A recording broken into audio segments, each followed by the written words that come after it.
All right, guys, I had to do a quick audio test before we go live. I'm trying to see if I can run my air conditioner and run this stream at the same time. So I'm going to grab me some coffee and we are going to get into the show.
All right. Here we go. Here we go. What's up, everyone? Hopefully, and I am saying hopefully, you guys can hear me okay with the way I get the mic set up in here and not the air conditioner that's running right next to me.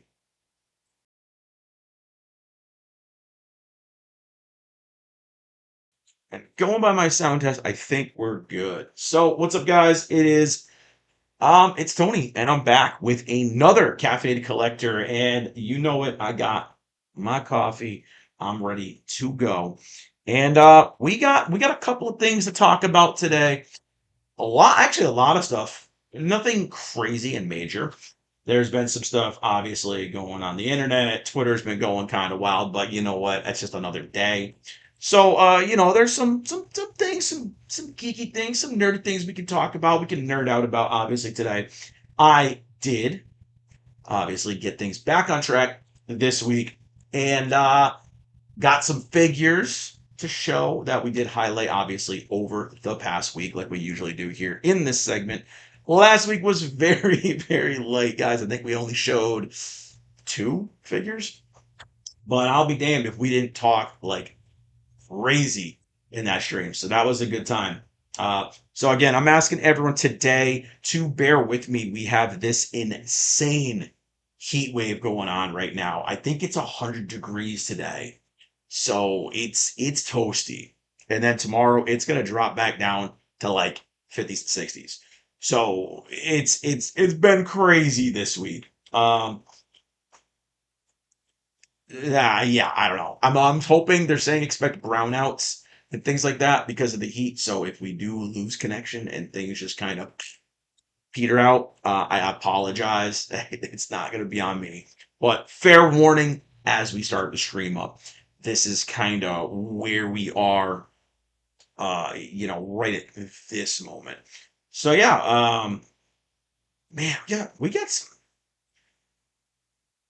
some crazy stuff just in general to talk about this week, obviously, with price increases. It seems to be quite the common topic, I guess we could say, nowadays, with gaming stuff going up in price, with collectibles going up in price, and everything else. But we did have some positive gaming news too this week. I know last week was mostly filled with us kind of talking crap about mixtape and things like that. But you know what? We had a damn good time making fun of it. So we'll keep doing it, obviously, because you know what?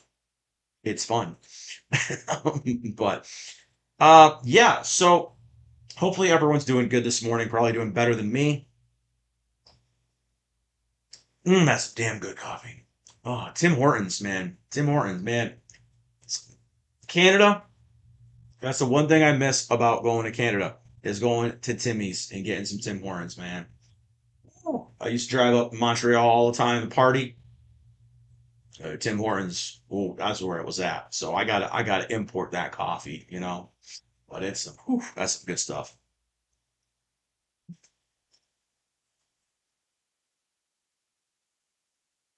I tried to respond to a message real quick. But yeah, so obviously, oh boy, we got the Twitch bots already in here. Shout out to all the Twitch bots out there. At least it gets me some chat engagement. It's all right. Appreciate it, guys. So yeah, we've been playing some games. We've been doing stuff like that. Obviously, I loved Neverest to Everest. You guys kind of weren't into that, and so I haven't really streamed it much since because, well, when I did votes and polls, you guys didn't want me to play that at all. It was unanimous on all the social platforms, 0%. So I've been playing the crap out of that game offline. Man, it has been a lot of fun. I also finally finished up another game this week that I was actually happy with, but at the same time a little bit let down, which was Atelier Resna, which was the sequel to the mobile game. And I did have fun with it. I just think the choices of characters that Gust decided to go with to kind of bring back into the game were kind of meh. And the fact that majority of the characters were not recruitable characters. They were just kind of there to show up and say a little bit and then go away. So it didn't have the same vibe that the gotcha game did, where you got all these characters and they were in your party, So, but all in all, it was a pretty good experience. I love that they went back to turn-based combat, which now is a very different kind of shift because I've gone into the newest Atelier game, which is Yumiya. And wow, that game. Oh boy, they just try to throw everything out and see what sticks. And I know the Atelier games are constantly kind of shifting and changing, and they're constantly trying to do new stuff with them. We get new trilogies and things like that. But bro, this one's jarring. So I don't know how I'm gonna feel about it yet, but I'm gonna go through it. I'm gonna play it, and I'm gonna give some thoughts on it. But right now, I think Yumiya is going to end up being my least favorite of the Atelier games, and that's crazy because I adore those games. But we'll see as it goes along, and I'll update you guys and let you know how it's going and if my thoughts change. It's not there. Sorry, chat error. Did you say something in chat? Let's see. Had to bring it up on my YouTube chat. Oh, there it is, right there. Those games have always been a blast. Yeah, and dude, I love those games. I've been playing them since they weren't called Editor games. They had Manicomeia and a whole bunch of other series back on the PS2. I know we had some other ones that were Japan only, like we had, I think it was Atelier Marie. I think that was one of the first ones, and obviously we didn't get that stateside. They did do a remaster of it though. I thought I imported it, but I guess I never did. So I'm gonna have to remedy that. Speaking of which, and add it to my collection.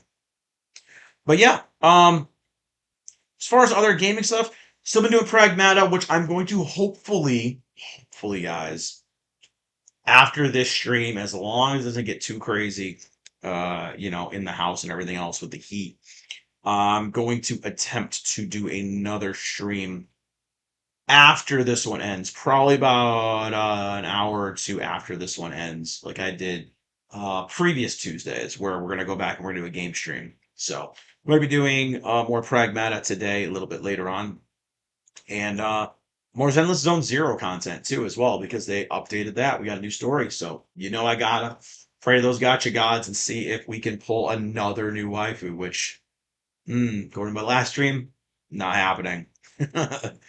So, yeah, hold on 1 minute. Someone was just telling me that we had an error. Let me see here. What error are you talking about? I do not see. Just got a DM telling me that. Bear with me, guys. I got a DM telling me that they can't get in stream. The same thing happened last week. What the heck, man? What's going on here, YouTube? This same thing happened last week, where I had people were telling me they couldn't get into stream. Give me 1 minute, guys. I gotta do a little troubleshooting here. Sorry about that. Gotta do some troubleshooting. Looks like we're good over here. We are good on Twitch. We are good on YouTube, according to my side of things. So it's weird. He said, I just got a text. Says here, can't get in. I can see your stream on my YouTube feed, but I can't click on it. Dude, I've never seen that problem before. One moment, guys. I'm trying to troubleshoot real quick. Sorry. Looks like others have been getting in okay.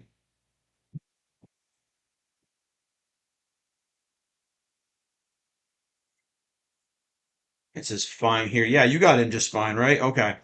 I would suggest, um, refreshing YouTube maybe and coming back in.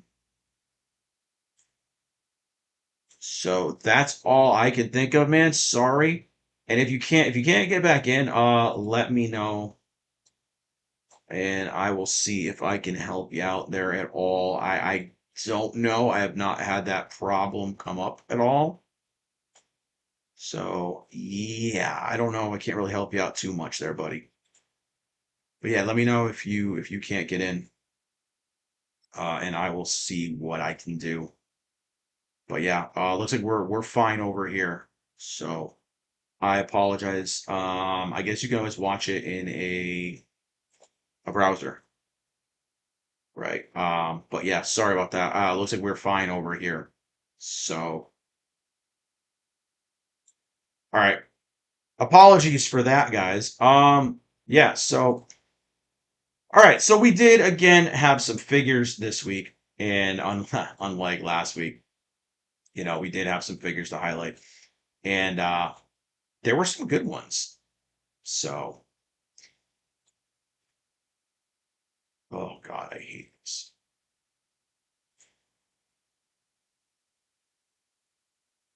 Sorry. Thought we got another hiccup here, but we didn't. We're good. We're good. We're good. I keep thinking the heat's messing with the stream, but we are good. We are good. We are good. Stream health is fine. All right. So, what we do usually at the beginning of the show here, get a little bit of the banter out of the way while people roll in, and yeah, we get into some collectibles. So this week we had a pretty good variety. Which if some people were here, they're going to tell me these don't fit. Some things are definitely not going to be like the others this week. Uh, we got some anime stuff. We've even got some comic book figures, which I know, man. I talk a lot of crap about comic books. These current comic books really do suck. But we got some really cool comic book figures. So we'll talk a little bit about those as we get in. But yeah, got my s'mores Oreo. Oh yeah. They go really good with coffee. I needed something with my coffee today. But we started off the week. We brought back my girl, Hatsune Miku, with one I have not highlighted since I started this channel. That was like 4 years ago. So we went back to what is called the Sweet Sweets Mint Chocolate Miku. Now, this one, I have a love hate with this one. I love the look of this one. I love the fit on this one. I love that even though it has a round base, like we all hate, they did a little something to add a little bit of flair to it, right? I love the way the hair is sculpted. I love how she's carrying this giant mint chocolate kind of, it looks like a massive cupcake in her hands. I like a lot of things about this. The thing I don't like about it, and I bet you all know what I'm gonna say, right? I'm willing to bet. Damn it, you got it. You got it. This right here. This. The lean. The lean of this figure is aggressively just annoying. Okay? Now, to be fair, this figure has not moved in 4 years. It has not leaned further. It has not snapped at the ankle, which a lot of these figures do tend to do over time. I will give credit for this Miku. And I think it's because I was looking to see if she was right here in grabbing range, but she is not. I don't know where she went. I think she's over there on the other side of the room. Okay, I was going to show you guys up close. But as you can see, her foot actually has a little kind of support underneath it that goes up and around. It kind of goes around the side of the foot, right? So that clear plastic kind of goes up around the sides to reinforce because the foot is at a weird angle like this. So the foot's at a weird angle, which typically would cause that figure to snap right here at the ankle over time. Okay, that happens a lot. It's happened to probably more figures than I'd like to admit to, probably half a dozen. So what this figure did, what they did was they put this little support, a little clear PVC support, underneath the foot, and it went up around it, and it went up around the other side to make it more of a straight up support than a consistent lean. So I think that's what they did smart with this one. Where again, we got a very annoying lean, and this figure does scare the crap out of me. But in 4 years, this has not fallen, leaned further, snapped. So they did kind of account for that problem over time. So I got to give props and credit where credit's due. They pulled it off. Now, I have asked other people that have this figure if they've had problems with her. Nobody's had a problem with it yet. So, as much as I hate the way that pose just goes like, and it just kind of leans outward like this, I appreciate that they at least added a little bit of extra in the foot to support it over time. Now, could they have put a brace, one of those little annoying plastic kind of sticks? Absolutely. And in this figure's case, if there's a figure that's got a heavy lean like that, I would rather them have support pieces. It makes me feel safe as a customer. It makes me feel better. But I can crap on it because I don't like the way it was done like that. But I do got to give the credit where credit's due. They did actually reinforce that foot and ankle area. So it hasn't fallen yet. Knock on wood. And hopefully it doesn't fall ever again. But that was our Miku, and again, a very, very good Miku. I haven't done a Miku in a couple weeks. We've shifted more My Hero, so we had to bring Miku back. But I got some new Mikus, obviously, if you guys hadn't seen too. So we'll be bringing some Mikus back. This week we skipped Twin Tuesday. No ReZero, ladies. I know. I'm slacking. The ReZero figures have been slacking lately, man. I don't know what else I can say. But I got a figure we can definitely talk about for Waifu Wednesday. Because not many of y'all saw this one. At least over here on YouTube. A lot of people saw it on Instagram. A lot of people looked at it over on TikTok. But it has what I like to call the YouTube cursed parts, we're going to call it, for anime figures. And when we bring her up, y'all are going to know why. So, Waifu Wednesday, we went to DC Comics. DC Comics, guys. Not done a DC figure in a while. With this incredible Kotobukiya Bishojo of Huntress. Not Huntrix, Huntress. From, of course, the Bat family. And my God, man, I pulled this one out. She is up here in my Batman kind of Ladies of Batman shelf. And I honestly, because she's in the back, I kind of forgot about this one. Dude, this piece is a banger. And this is actually the first printing, the original. And right there, right there, is one of the reasons that this video got crap views over on YouTube. And those right there, those massive things that she's holding with her arm are the other thing, the other reason. So obviously, guys, we've come to the conclusion on this channel, YouTube hates when our waifus have big old boobies and big old booties. And the Huntress definitely has both of those things in spades.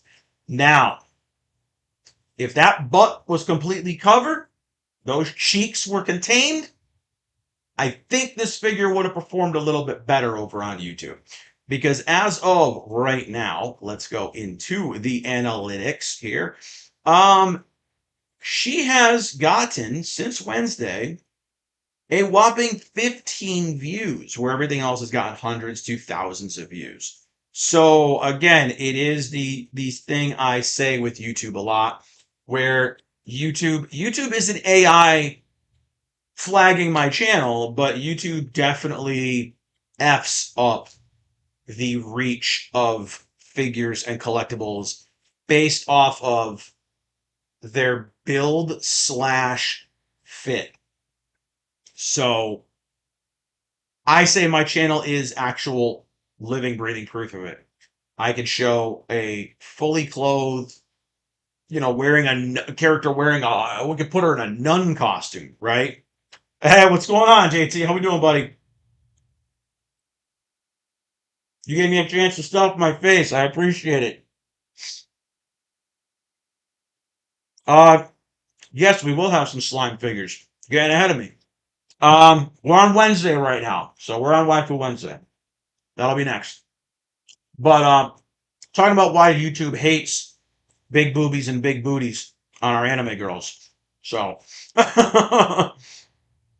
so yeah, this one actually, it didn't surprise me because again, she's got a. Someone said yacht, and yeah, I don't really use that term, but she's got it. And obviously you can see why on YouTube this thing did not get the reach. And when YouTube tells you we don't flag these things, we don't shadow block these things, we don't throttle reach, they're liars.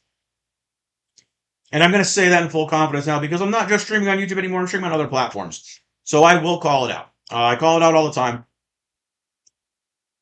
As I said, and even as one of my employees said that saw the video at work, he's a DC guy, and he goes, "Why is Huntress just? It's not moving, dude. She's at like 5 views." He's like, "You got Batman in that video with her and everything." He goes, "And why is she not getting any views?" I said to him, I said, "Well, I'm going to tell you exactly why she's not getting any views on YouTube. You look at the butt, you look at her holding those massive boobs in her arms, and her exposed belly button. Those are the three big no-nos on YouTube when you're making figure shorts. For some reason, I've noticed that on my channel. Now, if I wrapped a piece of fabric around her waist and covered that booty up, we'd be having views. Guarantee you. And that was the long and short of how I explained it to him. We got a laugh out of it. And he just asked me, well, why bother showing figures like that then? So, well, because I put them on other platforms. So it might not get views here on YouTube, but it will get views on TikTok, or it'll get views on, Twitter, or it'll get views on Instagram, or it'll get views on Facebook. So that's the kind of beauty about being able to do more than one platform. If it doesn't do well over here, it might do over here. But that right there, that is the main reason why this figure got throttled by the YouTube algorithm. And again, I'm told that all the time when I question YouTube and I question how they moderate things. I tell them all the time, these are made not for kids. I label them not for kids. So again, there's no nudity in these. This is all covered up right here in this region, this naughty region. That naughty region's all covered. And the booty's got some covering on it. You see more inappropriate things scrolling through a feed from real life girls. So again, it baffles me. I've said to YouTube's support teams, quote unquote, their aka their AI copy paste teams, you see more OnlyFans advertisements with more lewd content than any anime figure will ever have. Make it make sense, But yeah, whatever. I digress. I had to have at least one figure to rant about today, and it's a damn shame that it's something as freaking awesome as this one. And this, as people have asked me before, they asked if this was a bootleg. It is not. This is the first edition of the figure. So they did re-release this one with a different base. I believe she's on like a silver or an all gray base. But all in all, you can't go wrong with either one of these pieces. She is so damn good. Again, it's a very underrated, very underappreciated Bishojo. And she is, what is it, 13 years old now, I think this one is. I think this one's from 2013. So, yeah, she is an oldie, but a goodie. I think we had this in 2013, and she was re-released in 2020. So even her reissue is 6 years old now. So happy happy anniversary. She's a teenager now. But yeah, all in all, it's a gorgeous piece, guys, and it is such a shame that that YouTube kind of works the way it does. I know we've been talking about that here on the channel with the way they've been throttling channels and canceling channels and demonetizing channels, doing all this crap because of their AI, and they're getting rid of things that are AI content and things that are, you know, not informative or things like that. It's wild how YouTube's been doing things, and it's funny because every time I do mention it, I do start talking about it, I notice the viewers all kind of miraculously tank. I think 2 weeks ago, someone said they got taken out of chat. So yeah, we'll see what happens today. YouTube doesn't like when you talk about them. But yeah, that was it for our waifu, our sad waifu. I do feel bad. Like I said, the Huntress is, oh man, she's so gorgeous. And like I said, as you guys can see behind me here, yeah, I know my camera's at a wonky angle today. Whatever. But I mean, I do a lot of the Kotobukiya Bishojos. I mean, they're everywhere back here. So I love them. I don't buy them as much as I used to because, well, much like with a lot of other collectibles, they've started to price me out.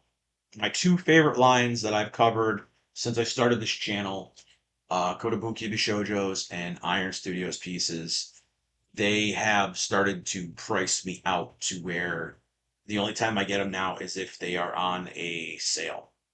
So I do have some Bishojos I do have to unbox that have been sitting for years, back when they actually had good prices. And one that I got on a clearance rack, which was the Star Trek Spock one. So I do have some Bishojo. Maybe I'll get back into unboxing and reviewing Bishojos a little bit here and there, some of the older ones. I do have all the My Little Pony ones, the original ones, still sealed in their boxes, and like a lot of things, they reprinted them. So maybe I'll just get the reprints that are cheap and keep my very valuable ones in their containers, in their boxes. But now here we are. Here we are. That time I got reincarnated Thursday. Slime is back. Rimuru is back. Kind of. So this week I went with one of, you know what, a character. He's a guilty pleasure character for me, and of course it's the Goblin, the Hobgoblin himself, our Wolf Rider, whatever you want to call him, our biggest goofball, one of the biggest goofballs in the series, and it's Gobta. Um, I have a love-hate with this one as well, and it is due to, obviously, the base. As with all these Ben Presto figures, they have such garbage bases, but in this case, it's almost like they made an attempt to do something. As you can see there with the base, they added like a little bit of flair to it. It's got like these little pointy kind of whips coming off of it. It's got grooves cut into it. It looks like maybe they printed the wrong base for it at first and went, well, let's just roll with it, you know? It feels really awkward to have it on a base that looks like it's for a more dynamic figure, but it's still the plain black, and it's into a plain black base. It confuses the hell out of me. So again, this is one of the Otherworlder series figures, and I think it was volume 11. Yeah, I think it was 11. So these came out in duos. They came out in every wave was two figures. And obviously this was our second Gobta. We did get another one. I don't know which one came first, but one of them, looking if I have it over here somewhere. I thought I had him sitting right here, but I don't. I have the other one.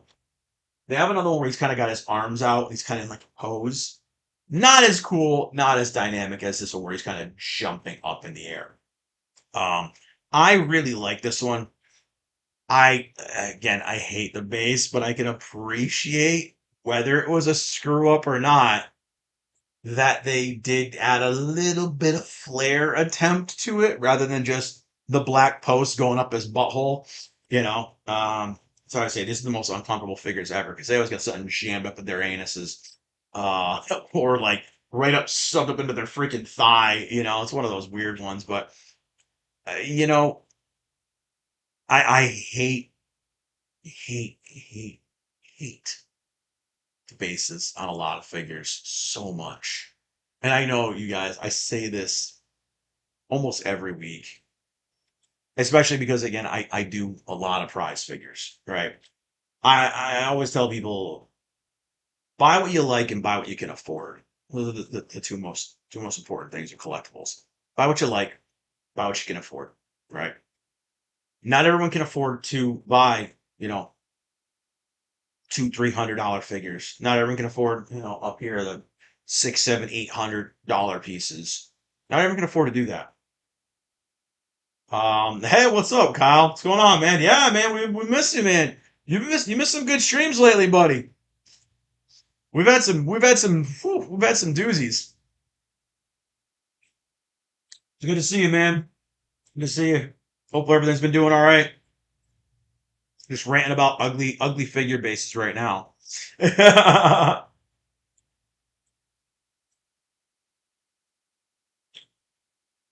The which ones you talking about, JT? The ones from the Azure. I don't know if I saw. I did pre-order two new Ichiban Kuji slime figures. It's a Rimuru and a Malim. I don't think I have any new ones other than that. Um, I'm trying to see which ones you're talking about, honestly. Uh, I did pre-order the Rimuru and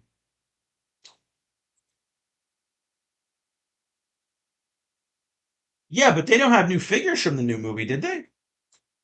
I'm looking right now. I do have a couple that I need to unbox. I have quite a few. I showed some last week. Nice, man. It's good to hear, man. Good to hear. Yeah, dude, Kyle, man, people have asked where you've been, man. They've been asking. A couple streams ago, I did tell people like, hey, one of the guys in here all the time. He's kind of having a down point right now, whatever. And obviously people were shouting you out.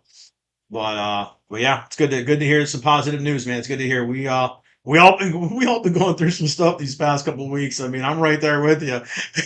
It's been rough. New Ichiban Kuji. Let me look. So I have not seen those yet. Are you talking about the ones with Rimuru and Veldora? I haven't been able to pre-order that one yet.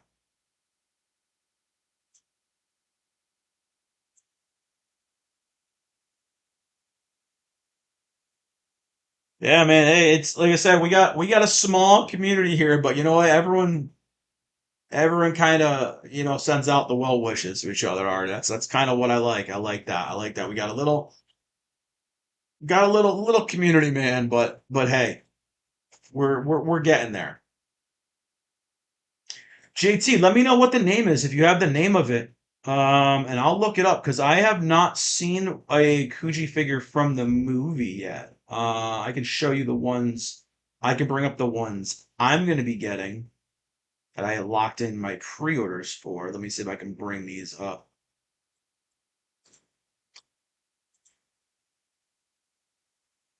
I do see there's one now called Rimuru, His Friends, and the Devil.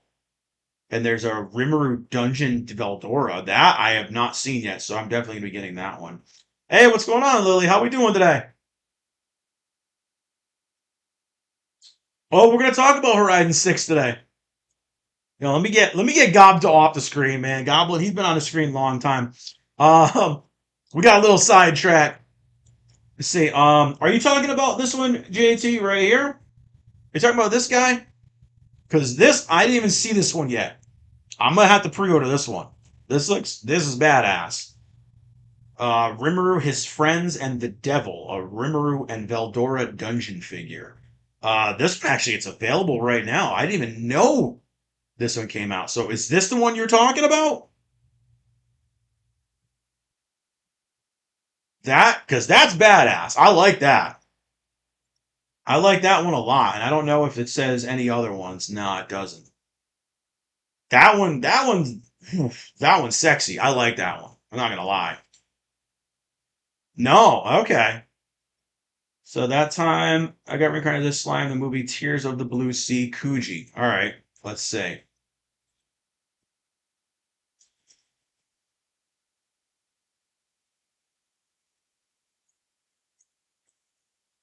Those are the ones I use. There's a Rimuru and there's a Milim. Those are the ones I'm talking about. I pre-ordered those.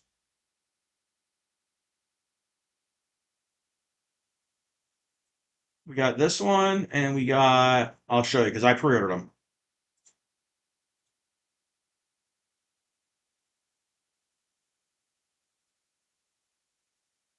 So we got. Okay, so this one I pre-ordered right here. Actually, both these I can show you them both because they're both on the same page.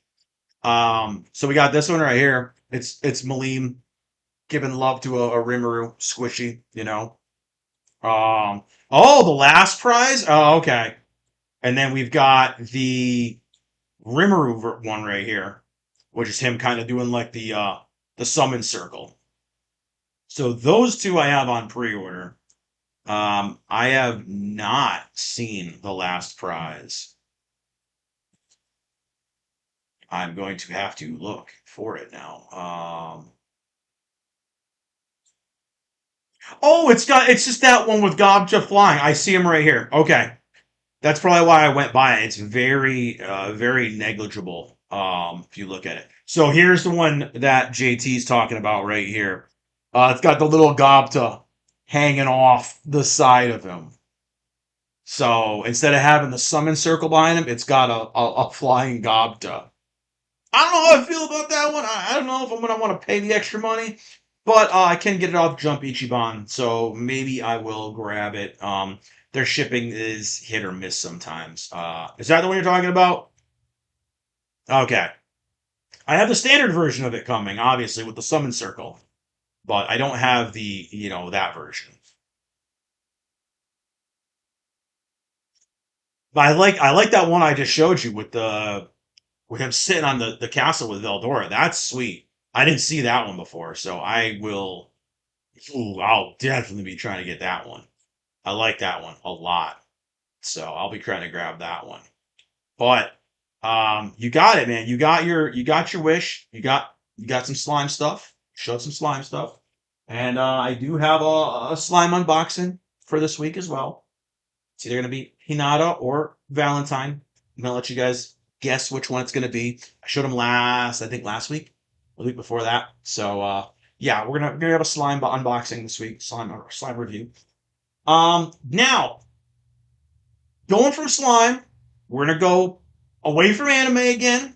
I know JT, you're gonna hate this. You don't like when I go away from anime, but we're gonna go to another comic book Figure Friday. And we went DC with our waifu. Gonna go a little bit of Marvel for Friday with our time traveling badass Bishop. Of course, from another line that I used to be obsessed with and now have priced me out, the Iron Studios 1/10th series. Now, this one was a doozy when I posted him. I posted him on Friday and he hovered just like the Huntress at 15 views, and I did not know why. Was my song choice, I think. I reposted this guy at 4 o'clock this morning, and his views went up with a different song. So, yeah, naughty songs with lots of slurs do not make for a good YouTube short. I put Hushacha from Notorious B.I.G. as the song, and yeah, I don't think YouTube liked that very much.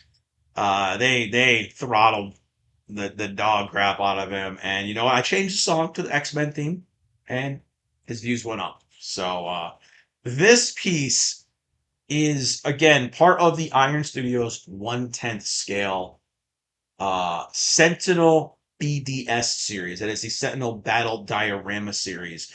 And this was, we showed it last week. They were all across on the ugly shelf from me. This series was so freaking awesome. They went to the comic book, you know, vibe for all these figures, the classic, like, animated series kind of era looks. And dude, Cable, Bishop, Forge, they all came out so good. Um, but again, this is another brand that has priced me out. And as much as I love their X-Men line, there are a couple that I'm missing. I think I am missing Mystique. I'm missing Silver Samurai. I'm missing Beast. And I'm missing Archangel. I think I'm missing those four. I think I've got most of the other ones. And man, they're awesome. And it's a shame that now these that used to go for about 175 bucks, 150 bucks, even sometimes 125 bucks. Now this same scale from Iron Studios is going for $450. So again, it's another thing just like Kotobuki Bishojo that over the years of collecting them have now priced me out. I love this line. I love this line so much as an X-Men fan, and I used to sing their praises because a lot of people don't have $500, $600, $700 for a sideshow X-Men, right? That is expensive. Or the space for those huge, huge, huge quarter scale X-Men. The 1/10 X-Men like this are so ridiculously detailed in a small scale that used to be very, very budget friendly. These are all made of polystone with magnets and metal, posts, just like a big, huge sideshow piece. So they are high quality. I think I've had a problem with maybe two out of the 50 plus that I own. And they fixed the problems that I had with each piece. I believe I had a Captain Marvel from the MCU where her booty had a big crack in the crease. And it wasn't meant to be there. It wasn't a butt crack. It was just a crack. And they remedied that for me immediately. And that was, before I had my issues with them, before they, did what I said on stream the other day. They took a pre-order deposit from me, never delivered my statue, never gave it to me, and just said, "Well, you never claimed your pre-order. Sorry, we took your money," and took my 50 bucks. Never gave me my figure, never gave me money back, never offered me a credit, never apologized. Took it, said, "Oh well, deal with it," and that was it. So I have not really bought an Iron Studios piece since. They've kind of frosted my ass, and it sucks. But they're too damn expensive now. Again, this $149 cost at retail. Now, going about 400 bucks for it. And that's at retail. I'm not talking about scalper prices. So the prices have vastly inflated, and what you're getting for that price has not inflated with the product itself, much like everything else out there. So, we're going to talk about some other things that are inflating their prices as well later on, but it does suck again as collectors to see us getting priced out of some gorgeous pieces like this. So whereas before I was a completionist, I probably never would have bought Bishop. I probably never would have bought Pyro. I probably would have never bought Forge. I'm kind of looking across over there at the X-Men going, I probably would have bought a bunch of the MCU ones, but they were affordable enough to where you could afford to be a completionist. You know what I mean? And now they are so expensive to where they've more than doubled in price that now it's to a point where you kind of have to pick and choose. And that does suck, especially as collectors. Because you know how we get, guys. We want it. You get one, you got to get another, and you got to buy another. It's how it starts, right? And I get that here from a lot of new collectors and budding collectors. They're like, "Hey, I just bought one. I just bought one today," and then like a month later, you have one whole shelf. So that is the way the hobby goes. It's you can't just have one. Even my employee at work, I sold him a bunch of my prize figures that I didn't want anymore for $5 a piece. And it's like he's like, dude, I'm having such a hard time not buying more figures. Like I got the ones that you sold me, and then I got some other ones too, and now I'm looking at figures. And that's the thing is it does kind of the hobby does start to build on you and encroach into like every like nook and cranny. Like you look at my house right now. I mean, oh, between myself and my daughter, there's figures every day, every day, or every day. Dude, I was looking at a text message. Just started reading that everywhere, not every day. Yeah, okay. Yeah, that's what I get for trying to multitask. But yeah, they get everywhere. Between my daughter and I, we have collectibles lining stairwells. We have, obviously this entire room you guys saw the other day is filled to the brim with boxed and unboxed pieces.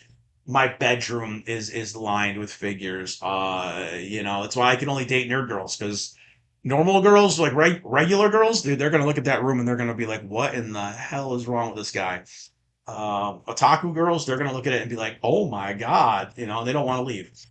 My living room completely, destroyed as it is right now, filled with figures. My dining room, the walls of my dining room are filled with shelves. It is something that does uh, it does build up over time.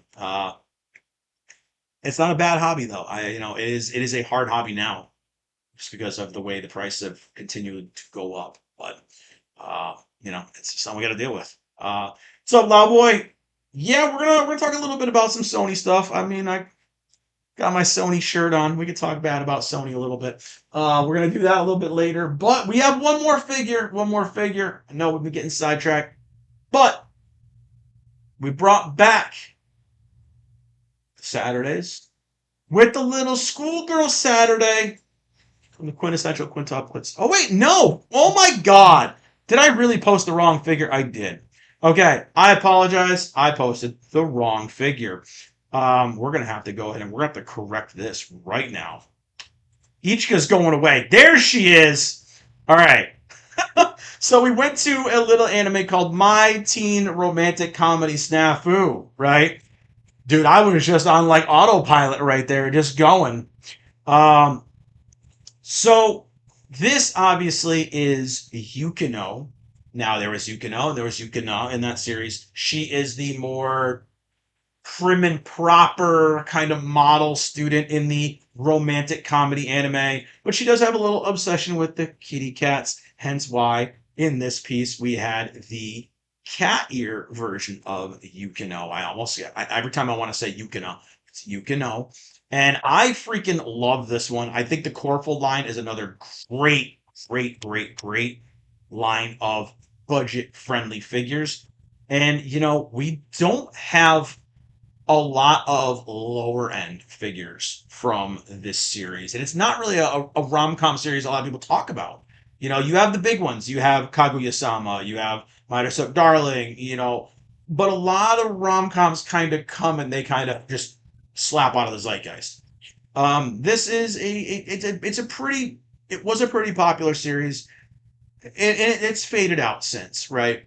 But it was one of your love triangle, almost more than a triangle kind of anime series about the new boy and the school president girl and the kind of goofy girl.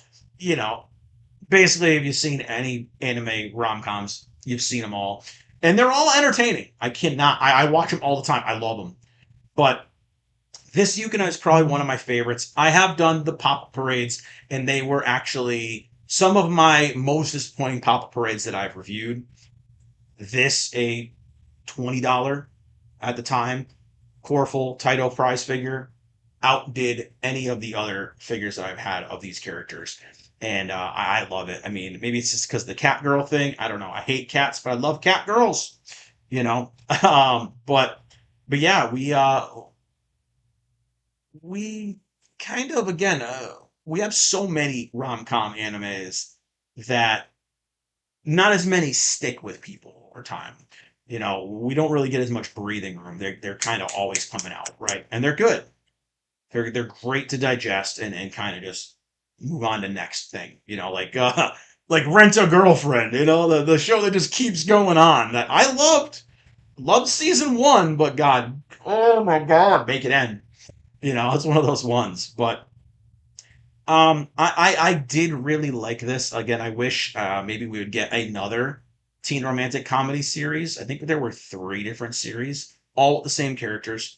And you know, it was entertaining. It was good. And obviously, like I said, Yukino was a character that was pretty abrasive, and she eventually grew on me over the course of the series. So I really do like this one a lot. It's one I'm probably not going to get rid of ever. You know, the pop-up parades, on the other hand, they can probably just find their way out because they just weren't that impressive. But that was it. We brought back the schoolgirls, and yeah, I did screw up that one a little bit there with last week's. But hey, I recovered. I recovered. So that was it for the figures, man. Over here, Loud Boy is over here, bro. You're over here writing the show, man. Damn. Look at you, man. You got a whole man. You got a whole different list of topics than what I wrote. So we'll see how many of those we get to. But so that was it for all the figures and all the little dialogue about the figures. As always, I'm gonna give you guys another look at the figures before I pick my favorite of the higher end stuff and my favorite of the lower end stuff. First, I'm gonna take a bite of this cookie and a sip of this coffee. Damn, those s'mores cookies are good. Miku Monday. We went with the mint chocolate sweet sweets Miku. Again, talked about this at the beginning of the stream. There's a lot of things I love about it, but god damn it, I hate that lean. It's meant to be that way. It's the way the statues, the figure's made. It don't make it right though. We could have had her positioned a little bit differently, but it's a pretty good one. It's a pretty good one. Milk? Nah, cookies and coffee. Cookies and coffee.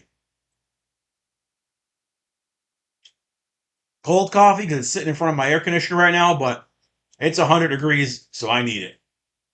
There was no Twin Tuesday. No ReZero girls. Wah, wah. Waifu Wednesday.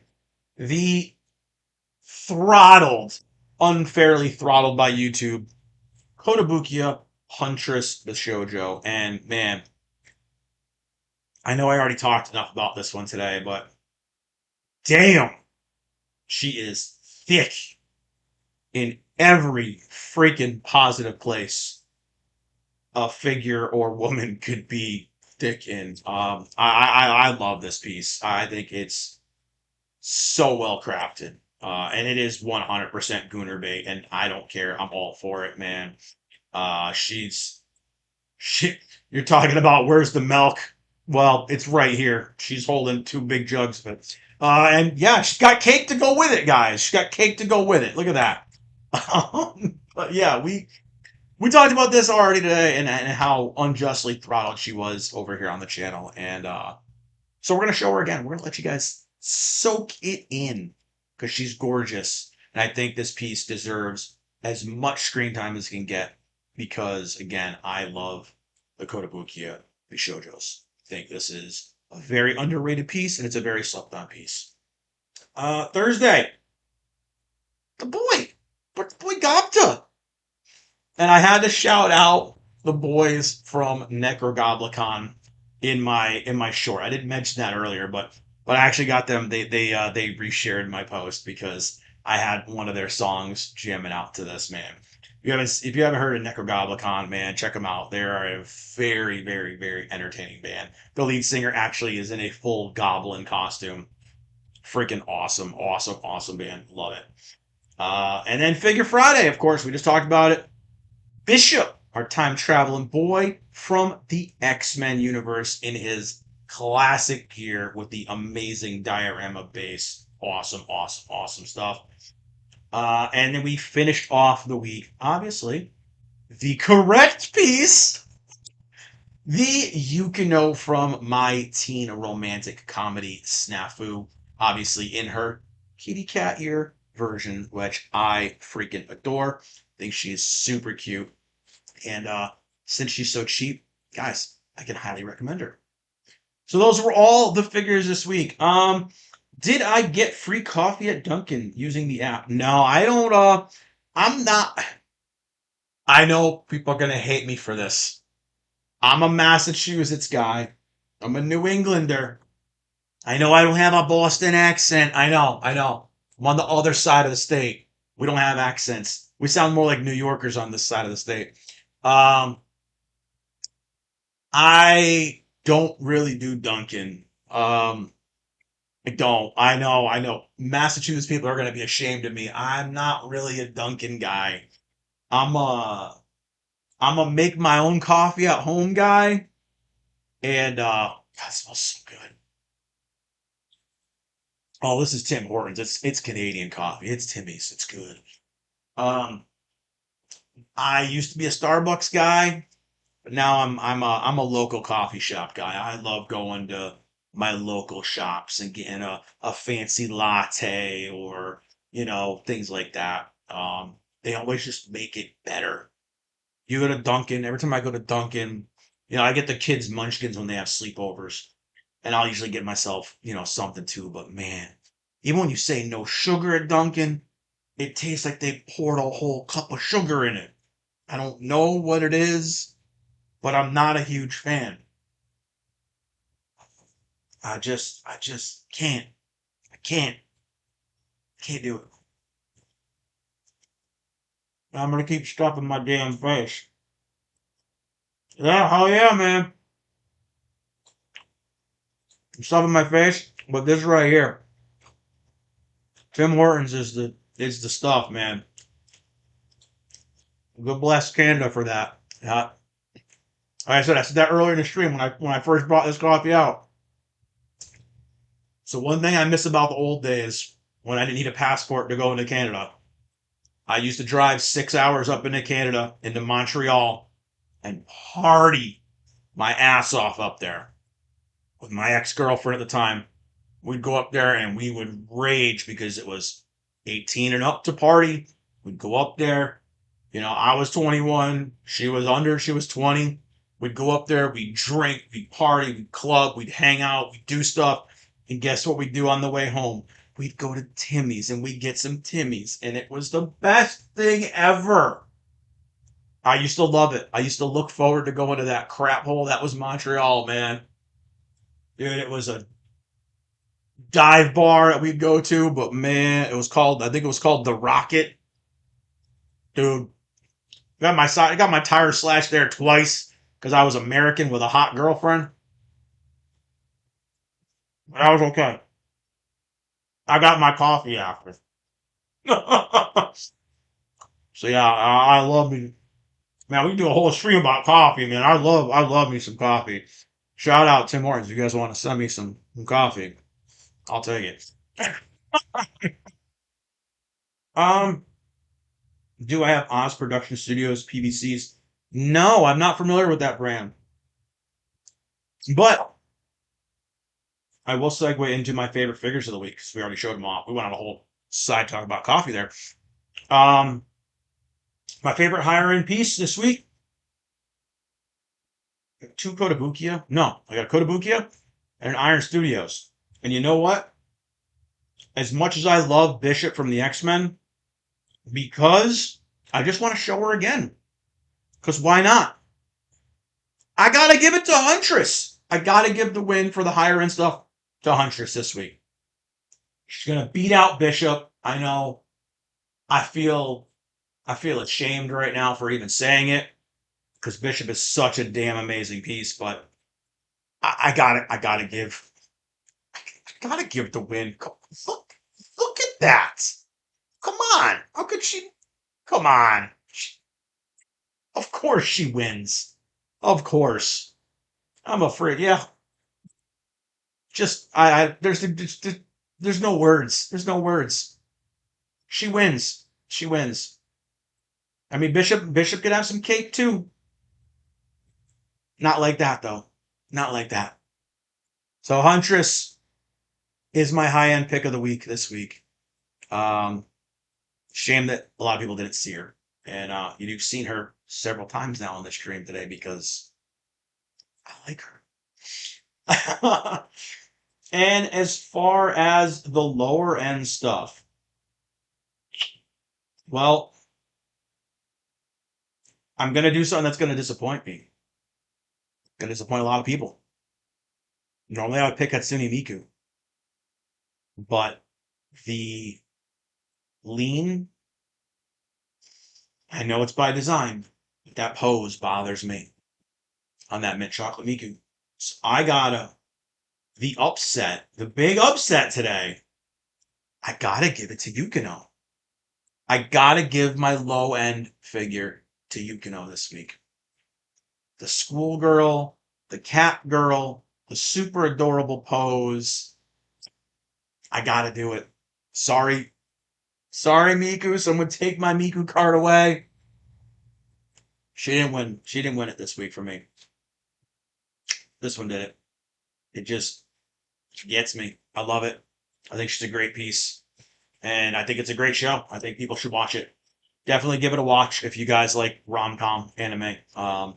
My Teen Romantic Comedy SNAFU. Well, actually, that's the third season. Just My Teen Romantic Comedy. And then we had, little subtitles after that. But those are my picks for the week. I'm sticking to it. Um,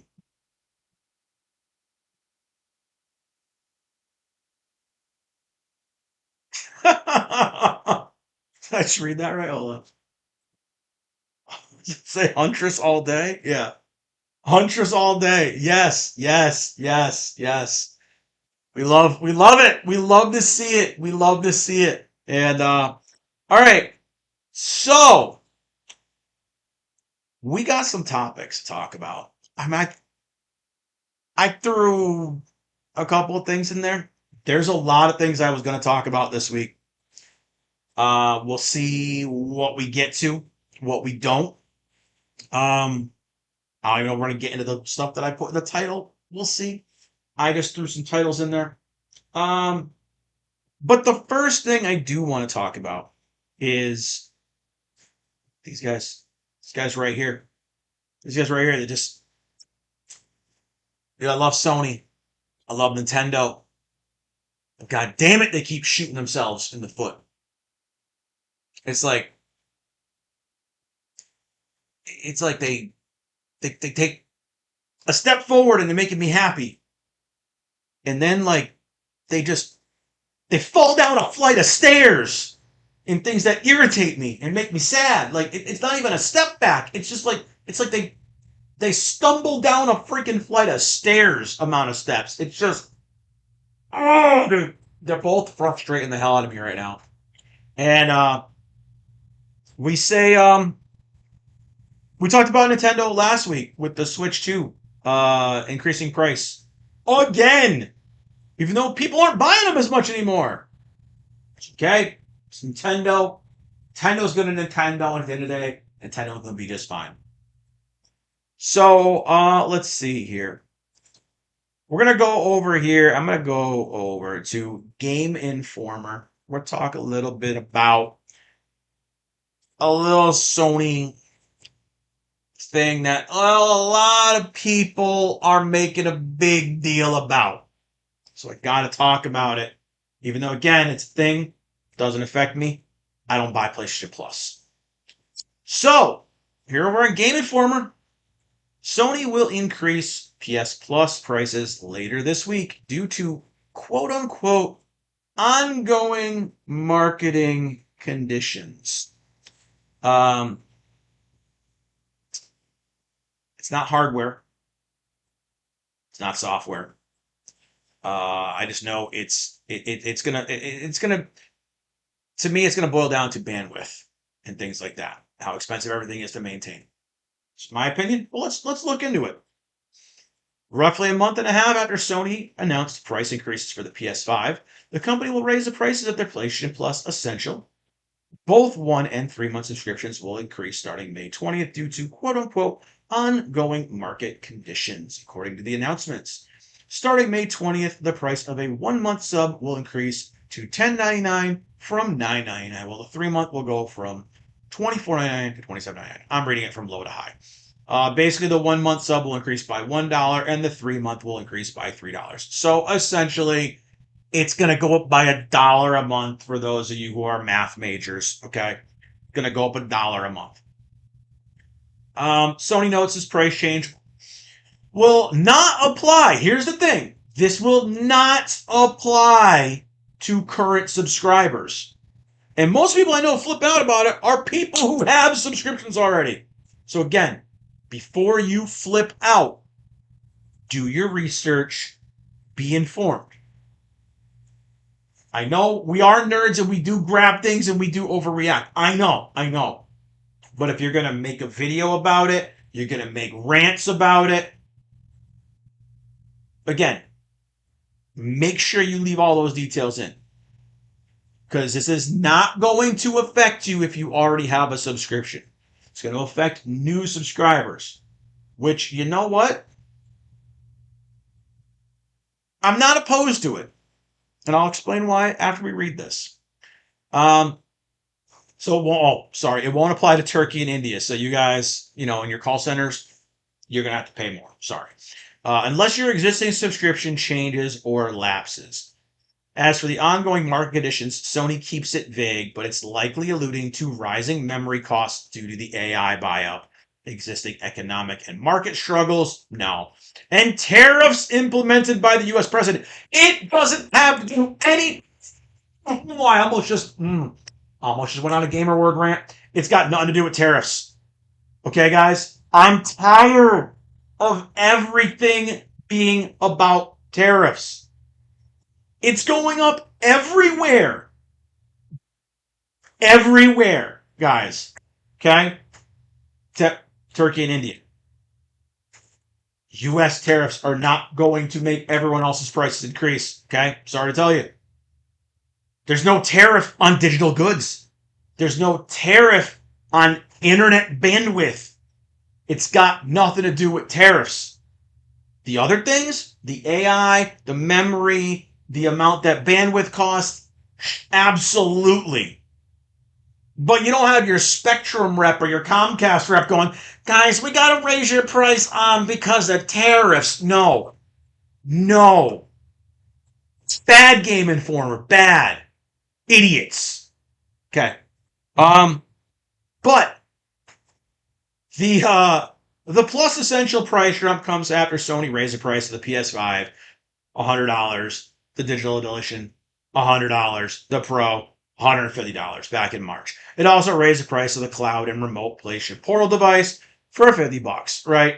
So here's the important part, guys, with this. Here's the important part to note. And people are not even talking about this either. That's why I had to wear my Sony shirt. I'm going to run a little bit. It's not defense, but it is, I guess in a little way, it is running a little bit of defense, you could say. Here's something important, guys. This is the first PlayStation Plus price adjustments since Sony raised the price of a 12-month subscription in August of 2023. This has been the first time they have increased PlayStation Plus in 3 years. How many Game Pass price increases have we seen, or tier changes, or whatever? Even Nintendo raised the price of their online service. This is the first time Sony's done it in 3 years, and people are losing their goddamn minds about it. I'm going to say it. They held out for longer than all the rest of them did. And they're still cheaper than the other guys. So, I won't read the rest of the article because it's mostly just ads, clicky ad crap. But, I hate saying it. But the things that these people just latch on to, like tariff. It's tariff. Everything's tariff. It's tariff. It's tariff. It's tariff. It's not. Sorry to tell you guys. You're just but they gotta insert that in there because they didn't just say due to the global tariffs. They were like tariffs by the U.S. president. Like they had to make sure they throw that jab in there, right? And it's like we get it. You don't like the president. We get it. Not many people do. Okay, I'll say it. Sorry, not sorry. Not a lot of people do. All right. So yeah, I'll go back over the chat here. People mindlessly blame. Yes. Exactly. It is not about the tariffs. It's about the companies, the game companies' decisions. Again, the since they brought up tariffs, I'll talk about it, but I'll finish off the train of thought with the PlayStation Plus increase. All right. So again, let's do a quick Google search. How many Game Pass price increases have happened since 2023? Let's see. So in 2023, Microsoft had its increase.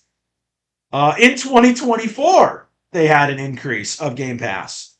In 2025, they had a hike. And April in 2026, we had an increase. So, while people are losing their goddamn minds about Sony raising the price of their service $1 a month, in the last 3 years, we have had Game Pass price increases 3 times in those same 3 years. And an upteenth amount of streaming services have increased their prices continually over those last 3 years as well. So I never like when I don't like when things get more expensive ever. Okay. No one ever wants price to increase. I can say it's an L for Sony just because it's bad press right now. People are losing their goddamn minds over it.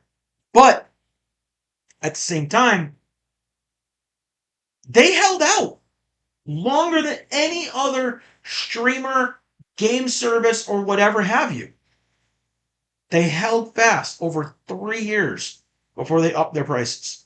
So again, I people are gonna tell me I'm shilling for Sony, whatever. Obviously, I am, whatever. But I'm not wrong.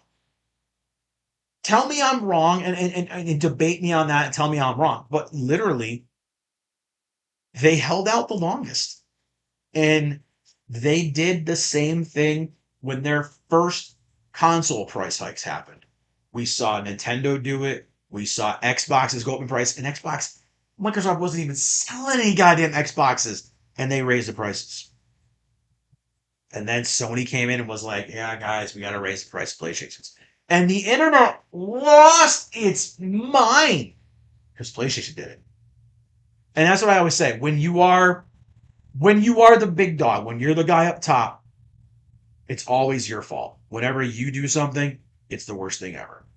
When everyone else does it, yeah, it's okay. So, that's the thing. And that's where I say, you know what? Sony won. Sony won the console wars. And it's the kind of negatives that happen with being up top is when you do what everyone else does, you have a you have a larger light shined up to you than what the guy who is underneath you is getting shown on him. So it's interesting to see. So that's that for that. So let's slide into the tariff talk, right? Now, for those of you who don't know, right, the whole premise for tariffs, it's how the U.S. actually started. We started with tariffs, right? We didn't have taxes and everything. We had tariffs. It was a little thing called taxation is theft. We had that. We had that little saying, which I still believe, 100% taxation is theft. Tariffs are supposed to alleviate the need for taxes, right? And that was one of the things I said when we started talking in the US about tariffs. The whole thing was, well, we're going to lower taxes. We're going to remove taxes. And the way I looked at it was, well, if that does happen, I'm okay with tariffs. I'm okay with having to pay more for my figures, more for my statues, more for my physical video games if I'm getting more of my money back. Here's the problem. I don't know how it is, obviously, in other countries. I can only speak for the US. Um, we don't have that. We now have both things hitting us here, unfortunately. We're still paying taxes out of our asses. Not as much as other countries, but we are paying a lot of taxes. And then we get taxed on our taxes and taxed on our things that we were taxed for already. But now we're getting tariffs. So we're getting taxed and we're getting tariffed. And the problem, the delusion of tariffs is that, well, the companies are paying for those. They're not. And you can see that in companies' prices. You could go on, like, I literally made the thing about Big Bad Toy Store. Why I'm always making videos about stuff.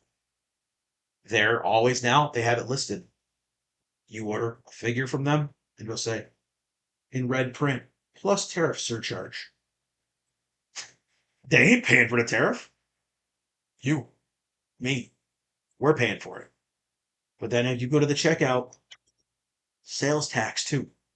So now again, as a consumer, that hurts us because now I have to pay tax on it and I have to pay tariffs on it. And I have to pay the increased price too. So the in an ideal world, yes, tariffs would be a great idea. But only again, this is only good if this happens. Tariff only good if taxes go away. That's how it's advertised, right? That's how we were. So I talk about them because again, it affects me. It affects my hobby. It affects all my hobbies. It affects collectibles. It affects video games, physical media. It affects all these things. Anything that needs to be manufactured, built, shipped, whatever. It affects all those things. Um, so I see it a lot. I see it firsthand. And you know, I hear a lot of people going, "Ah, it's just a tariff. Who cares? It's just a couple dollars." Yeah, but when I'm paying, you know, I got a shipment of 25 figures, right? Every one of those is a tariff hit on it now, from one to, you know, $15. Do you know how much that adds up? It adds up. Exactly, Loudboy. It affects all the American consumer market. But here's the biggest part is a lot of the companies are also using America's tariffs to raise their prices everywhere. And that's where I feel like tariffs have just become the universal scapegoat to, I'm going to make some more freaking money and I'm going to blame somebody else for it.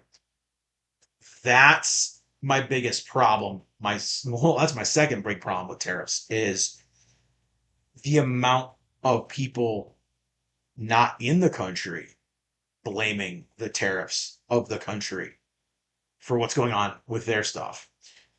When we had the Nintendo Switch price hikes, what did they do? They blamed the tariffs. They went up in price globally, except for Japan. The US tariffs don't apply to the UK. The US tariff doesn't apply to India. The US tariff doesn't apply to Bangladesh. It doesn't apply to Brazil or Mexico or Canada. But the prices went up everywhere. You can't blame one country's tariffs and raise the price ever. If you were to go, well, you know, guys, due to the tariffs, we got to raise the price in the United States. Sure. But you didn't do that. So again, it's tariffs have become a very shitty, I'm going to say my one swear word for the stream, kind of thing, to where it's supposed to do one thing, but it's doing so much more worse things. And it's not even that it is affecting America. It affects everybody. And it's not even that it should. It shouldn't affect everybody else. Because every country does have their own tariffs already situated in place. Everything doesn't just go globally free, right? Everything isn't just globally freely traded. There are, everyone does tariffs, okay? And again, a simple Google search, 5 seconds, will show you that. Everyone has tariffs. But again, when America got all of our tariffs raised up, the world was in arms. But using tariffs as an excuse to globally raise your prices is a really pathetic cop out, and I hate that. I hate when these companies are doing that. But it fans that flame, right? And it shifts the blame from greedy company to greedy America, right? Oh, absolutely, loud boys. Farmers are wailed because of these kind of things. But again, you can't blame one country's tariffs for everyone else's price increases, because those tariffs are only supposed to affect the prices of that country the products are going into, not everywhere else. So I don't know. It's one of those crazy things. But for that article to blame, you know, for them to blame tariffs for PlayStation Plus having $1 a month price increase in the last 3 years. Well, I just went over it with you guys. I just Game Pass gone up in price 3 times in 3 years. It did just have a decrease, to be fair. I will say it. Game Pass did have a Game Pass price decrease recently, if I am correct, right? I believe it had a price drop. Yes, it did. So Game Pass dropped. Ultimate went down from 29 to 23. PC Game Pass went from 16.50 to 14. So Game Pass had its first price drop in the last 3 years after 3 years of increases. And people are singing the praises. They're like, oh my God, Xbox is, oh my God, guys. But they forget they've raised the prices for the past 3 years. Again, it's only the worst thing in the world when Sony, when these guys right here, when they do it. Microsoft, I just read it off. 2023, 2024, 2025, all had price hikes. And 2026, we had another price hike. But then we just had a price drop in 2026. And people are shouting from the rooftops, singing the praises of the Game Pass right now. Sony needs to take a look at Microsoft's doing. Sony didn't raise their prices for the past 3 years. Xbox did. So to me, it's wild, and it's always going to be that way. Again, Sony's up here with Nintendo. They're the big dogs in the gaming world. Sorry to say it. They are. For different reasons, but they are. And Xbox is just down here, bro. They're treading water, right? You're just like they're just treading water. Hopefully they can come out, because I want Xbox to do well. I think the industry needs Xbox to do well. Say it all the time. We need the competition. We do. We need Xbox. We need Sony. We need two strong competitors. More than that, the merrier. But we need at least the two strong competitors that can go toe to toe. Because once you lose that, you lose a lot of different things. Let's see. People fail to realize is America was tariffed the highest by other countries, and they fail to mention that fact in the news. Oh no, I said that. I said that before here too. We get the U.S. products get tariffed like crazy, and when all this tariff nonsense started. Now I don't want to get into politics and everything else, but when all the tariff stuff started, the biggest thing was, oh my God, we're raising our tariffs. But when you look at the numbers, we in the U.S. were tariffing the other countries what they were charging us. But again, it does run parallel to what I just said about Sony. When you're the big dog, everyone takes notice when you do something that everyone else is doing. And it's the same way with the tariff situation. When the US raised their tariffs to what everyone else was doing, America's bad. We're evil. But all we were doing was raising our tariffs to what everyone else was doing. But it was because the big dog, it's bad, it's wrong, it's immoral, it's evil. PlayStation raises PlayStation Plus. First time in 3 years, guys, by $1. And it's the end of the goddamn world. Meanwhile, Xbox is down here treading water. Just keep on raising their price of Game Pass, and they're going to slop it right up. 3 years in a row. Nobody talks about that. Why not? Because do you want to know the honest truth? Xbox is irrelevant now.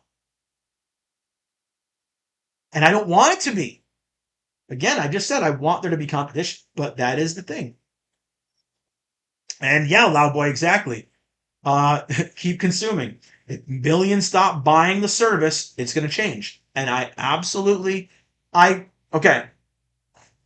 I want to talk about. I'm gonna highlight this because I do want to talk about this a little bit. There's two sides to this argument. There's this, right? But there is the other side of that coin. So it can play out that way. It could play out to where if millions of people drop their subscription, they'll lower their prices. But on the other hand,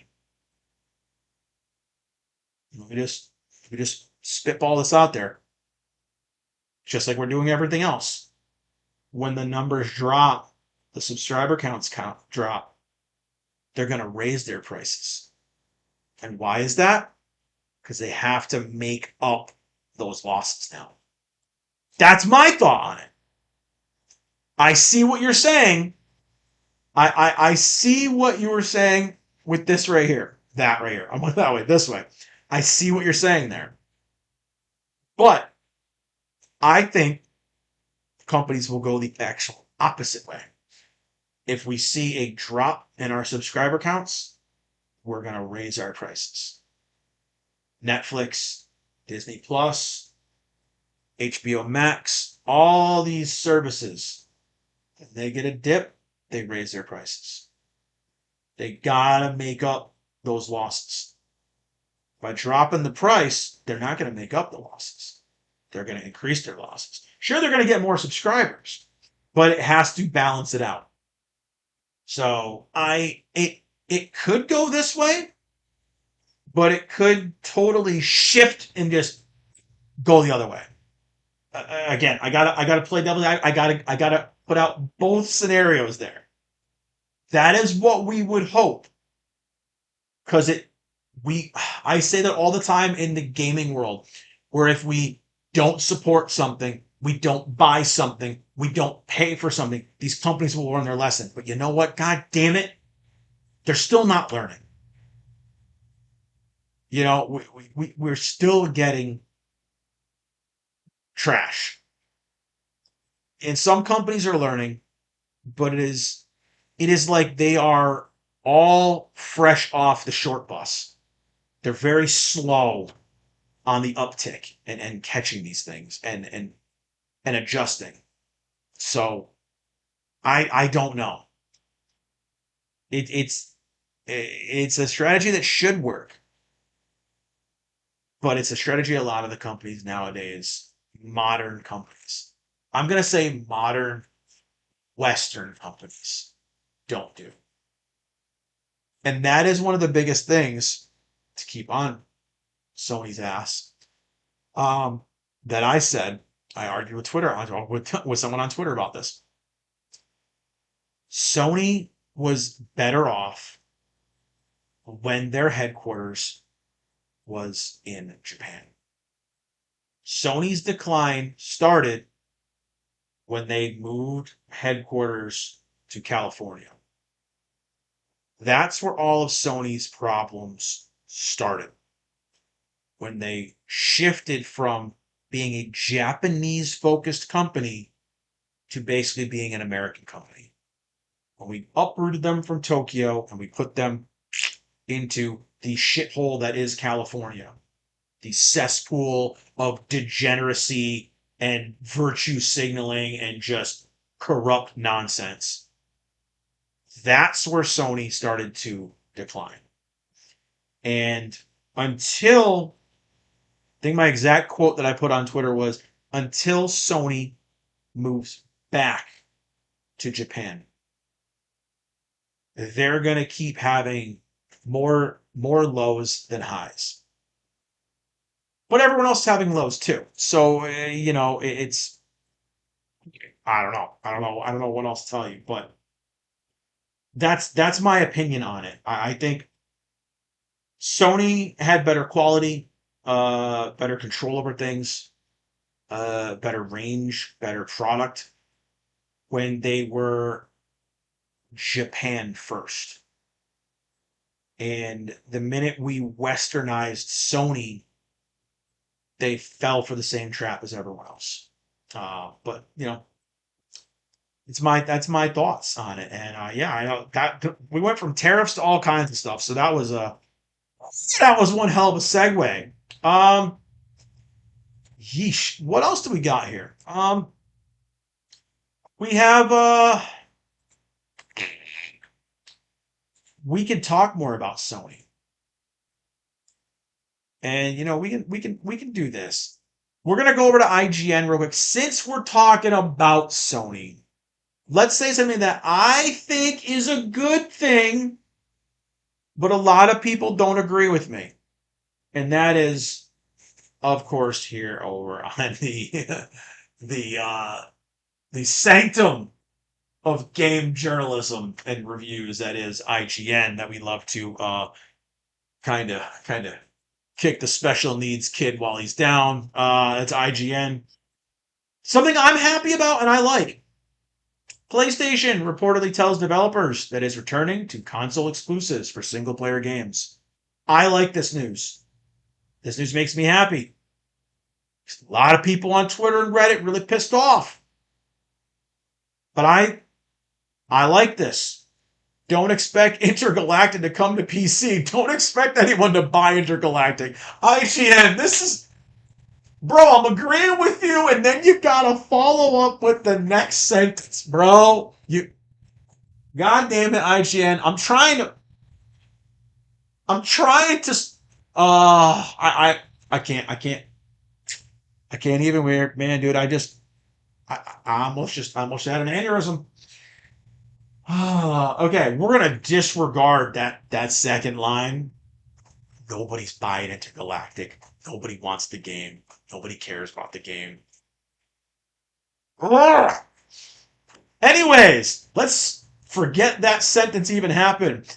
PlayStation seems to be waving the white flag on its PC strategy, at least when it comes to single-player games. Good job. Good job. I like this news. Happy topic, Loudboy says. Yes. IGN is a dumpster fire. I agree. Earlier this year, Bloomberg reported that PlayStation was backing down from releasing future first-party titles on PC.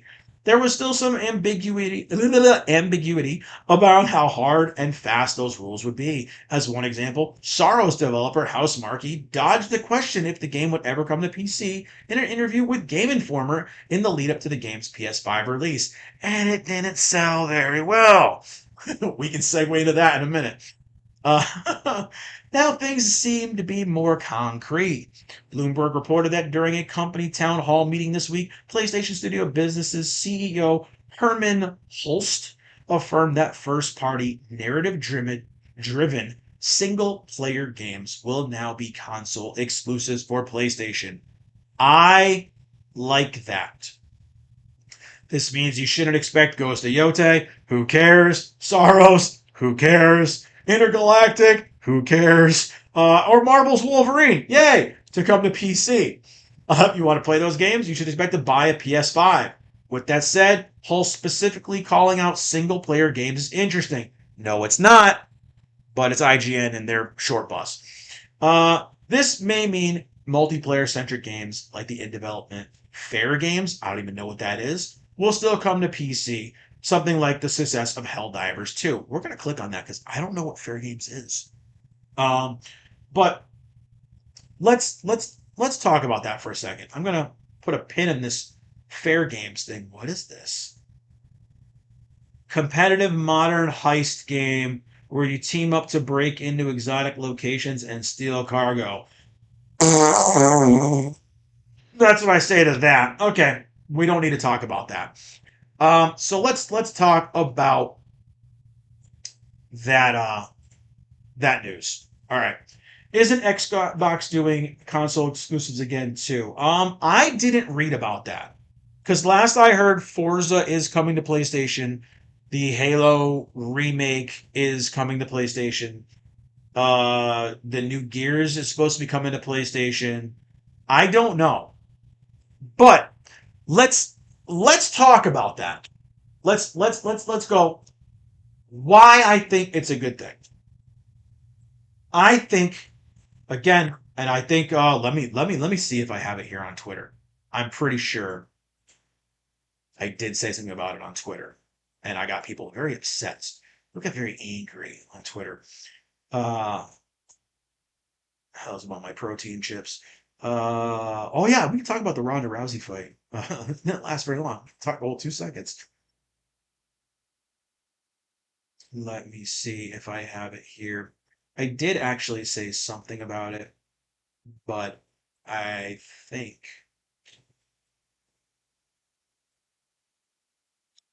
Oh yeah, somebody reported, and I actually took the comment down. So yeah, we won't get into that. But I did say something more about. Um, I say it on my channel a lot, and I've said it here. I mean, those of you guys who are in here on the podcast, you hear me say it a lot too. We need exclusivity in gaming. We do. We need it. We need PC games to be exclusive, which we do. Steam, tons of games you can only get on PC. Good job. Good job. But as far as consoles, PC, thing like that, we need to have exclusive games. You need to have something that's going to drive people to your brand, to your console, to your vehicle of choice, right? I'm gonna go back. I'm gonna go back in time, guys. Were my old man days. Okay, my younger days. Used to have console wars. Every generation had one. And you always had competition. Gal, you just took the words out of my mouth. Dude he was in here. He was in here. Right here. Exclusives breed competition. Competition is healthy in the gaming industry. Sales increase, interest increases, homes start owning multiple platforms, everyone wins. Pretty much just took the words right out my mouth that I was just getting into. But yeah, we back in the day, we had Nintendo had its system, Sega had its system, Sony came up in the middle, had their system. Everybody had exclusives. And you went Xbox when they came in. I even made a short, I think, about this. Xbox came in, Xbox had all these exclusives. Everyone had their exclusives, everyone had their niche, and everyone had their audience that they catered to specifically. Then they had all their multi-platform stuff. So you could go and go, well, over here you can get Ratchet and Clank, but you can also get that new Assassin's Creed game that you want.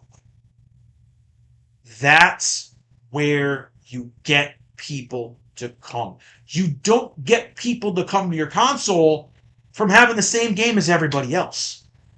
Nobody's coming to Sony going, oh my god, I can't wait to play Assassin's Creed Shadows. No, nobody's doing that.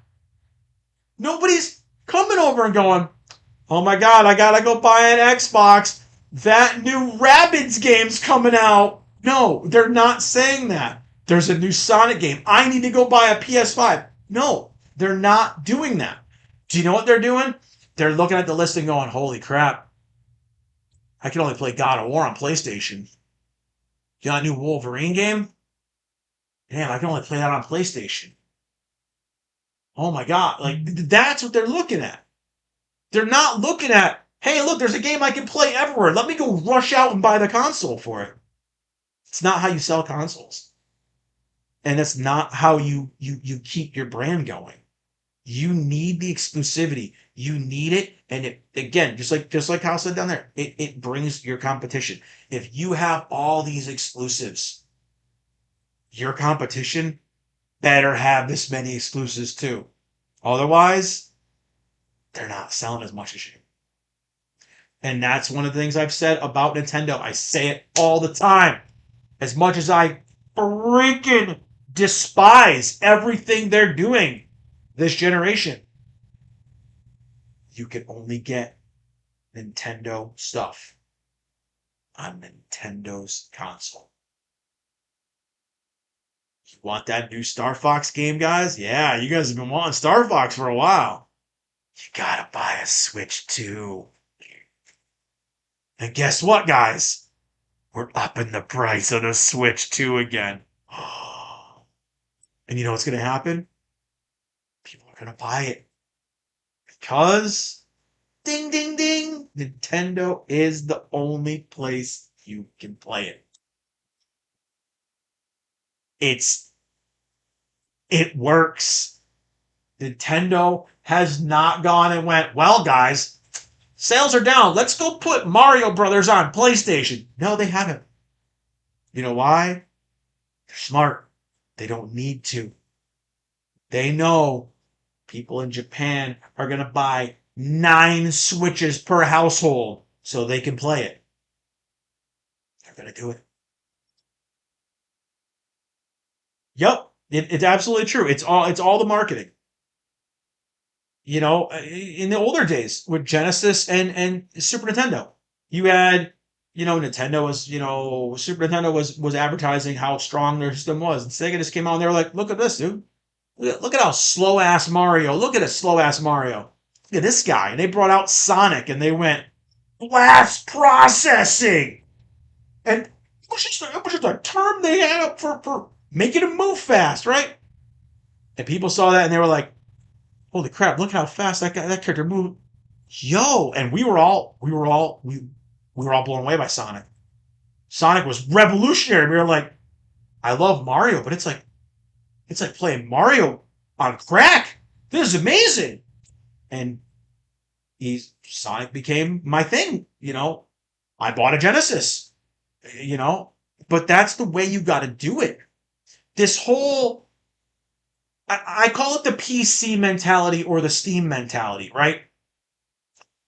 Where everything should be on every platform. And that is the sniffing my own fart PC master race mentality. I used to be a PC master race guy too. But that is the mentality of someone that sits in a basement and sniffs their own farts all day. I need everything on my console because it's my console and it's my choice. Not everything is going to be for you. Not everything's going to be on PC. Well, I want everything on my computer so I can do this with it, and I can pirate it, and I can mod it, and I can do that. Well, guess what? Tough shit. Not everything's made for you to sit at your computer and mess with it. Sorry, guys. But that is the problem. Is you have with the rise of PC gaming now, and the rise in popularity of Steam and getting all these games dirt cheap and modding all the games and everything else, you have now this mentality that everyone I spent $4,000 on my PC, I should have every game on it. That's not how life works. Sorry. But that's how and I say it about PC because it's mostly PC people that bitch and moan about it. PC players have the most expansive library and the most games to play out of any platform, system, generation, iteration, anything you want to say. PC gamers have more than enough, even exclusive stuff, to last you lifetimes. They don't need to cry every time, oh, Sony put out a game and I can't play it on PC and mod it. No shit. Do you know how many games you have on your computer that no one can play on a PlayStation? That no one can play on a Switch? That no one can play on an Xbox? Get over it. That's the way I look at it, guys. I'm sorry. I'm sorry to call out PC guys. Like I was a big PC player until they stopped making physical games. I checked out PC gaming. Eventually, with my rig I got here, I can PC game again. Do I? No, I don't. So yeah, right here. Sony has exclusive, Nintendo has exclusive, PC has exclusives, and phone has exclusive. Absolutely. That's what I agree with you right there. Everybody should have exclusive content for their platform. Nobody cries when a new game comes out and it's only on Steam. No one's like, that should be on console. That's not right. You don't see the internet up in arms over that. But the minute a console developer goes, well, we want people to buy our console, so we're going to make this exclusive.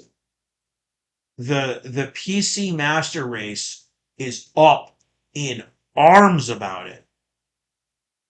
Even though, let's be honest, guys, most of these people emulate all this stuff anyways. I mean, I did the same thing. I have a Switch emulator on my computer. God damn, does it run Switch games nice. Do I ever play them really? No, I don't. Pick up my Switch, I play on my Switch. You know, if I had an ROG Ally or anything like that, God, you damn right it would be loaded with emulators. And I'd be playing Switch games in 4K, like 100%. But that's my problem, and I know people are gonna be pissed. PC people are gonna be pissed because I said that, but I don't care. It's the truth and it's the reality. You only cry about it when it affects you, but when it's the other way around, you don't care, and that's the way it is. That's the double standard of all the gaming industry and nerd industries in general. You know, like I said, just with PlayStation. PlayStation increased its price by $1. The internet's up in arms. Xbox raised their prices 3 times in the last 3 years. Well, it's just Xbox, guys. It's just the way the internet works. And next week there'll be something else for people to cry and moan about on the internet. It's the internet. But yeah, that's it for those topics. Let's do I want to talk about this? Damn, it's in the title. I guess I got to talk about it. Um, we'll just bring this up right here real quick because it just came up today, and I was like, ah, old me would have been really excited for this news. Um, current me, 2026 me, not too excited about this news. I don't really care about this news, but I got to talk about it. So, South Park co-creators Trey Parker and Matt Stone confirmed season 29 release date. It's coming back this year, September 16th. So, back to school. South Park will return to Comedy Central this September with season 29. Parker and Stone revealed. Speaking on Jimmy Kimmel Live. God, who watches that show anymore? Parker and Stone said new episodes will be released on September 16th, 2026. Comedy Central and Paramount Plus followed up to say the 29th season will premiere Wednesday, the 16th at 10 p.m. on Comedy Central. New episodes will be available to stream on Plus around the world with next day availability in the US, Canada, and Australia. Additional new episodes will premiere on Wednesdays, September 30th, October 14th, October 28th, November 11th, and November 25th. So that's going to be a bi-weekly season, meaning it's probably going to be what South Park's been doing now. They got their $1.5 billion deal and give us these shite 8-episode seasons, as they call it. Yeah. So season 28 came to an end in December after a number of controversial episodes that sparked responses from a number of politicians and even the White House. Its overarching story saw Donald Trump try and fail to convince Satan not to go through with having their butt baby, aka the Antichrist. Vice President J.D. Vance was even conspired with Trump to try to murder the baby. South Park abruptly brought season 27 to an end after just 5 episodes. That's right, 5 episodes for a season. That's right, South Park. Good quality now. You got a ton of money. Now you don't really care anymore. Season 28 ended after the same number. So 2 seasons, 10 episodes, guys. This is where we are now with entertainment. This is why anime does so much better. Sorry. Um, Season 29 will run for 5 episodes too. So season 30 will be soon after with 5 additional episodes. Now, as someone who owns all of the South Park seasons on Blu-ray and a lot of other TV shows, did you guys remember when seasons of TV were 20 plus episodes?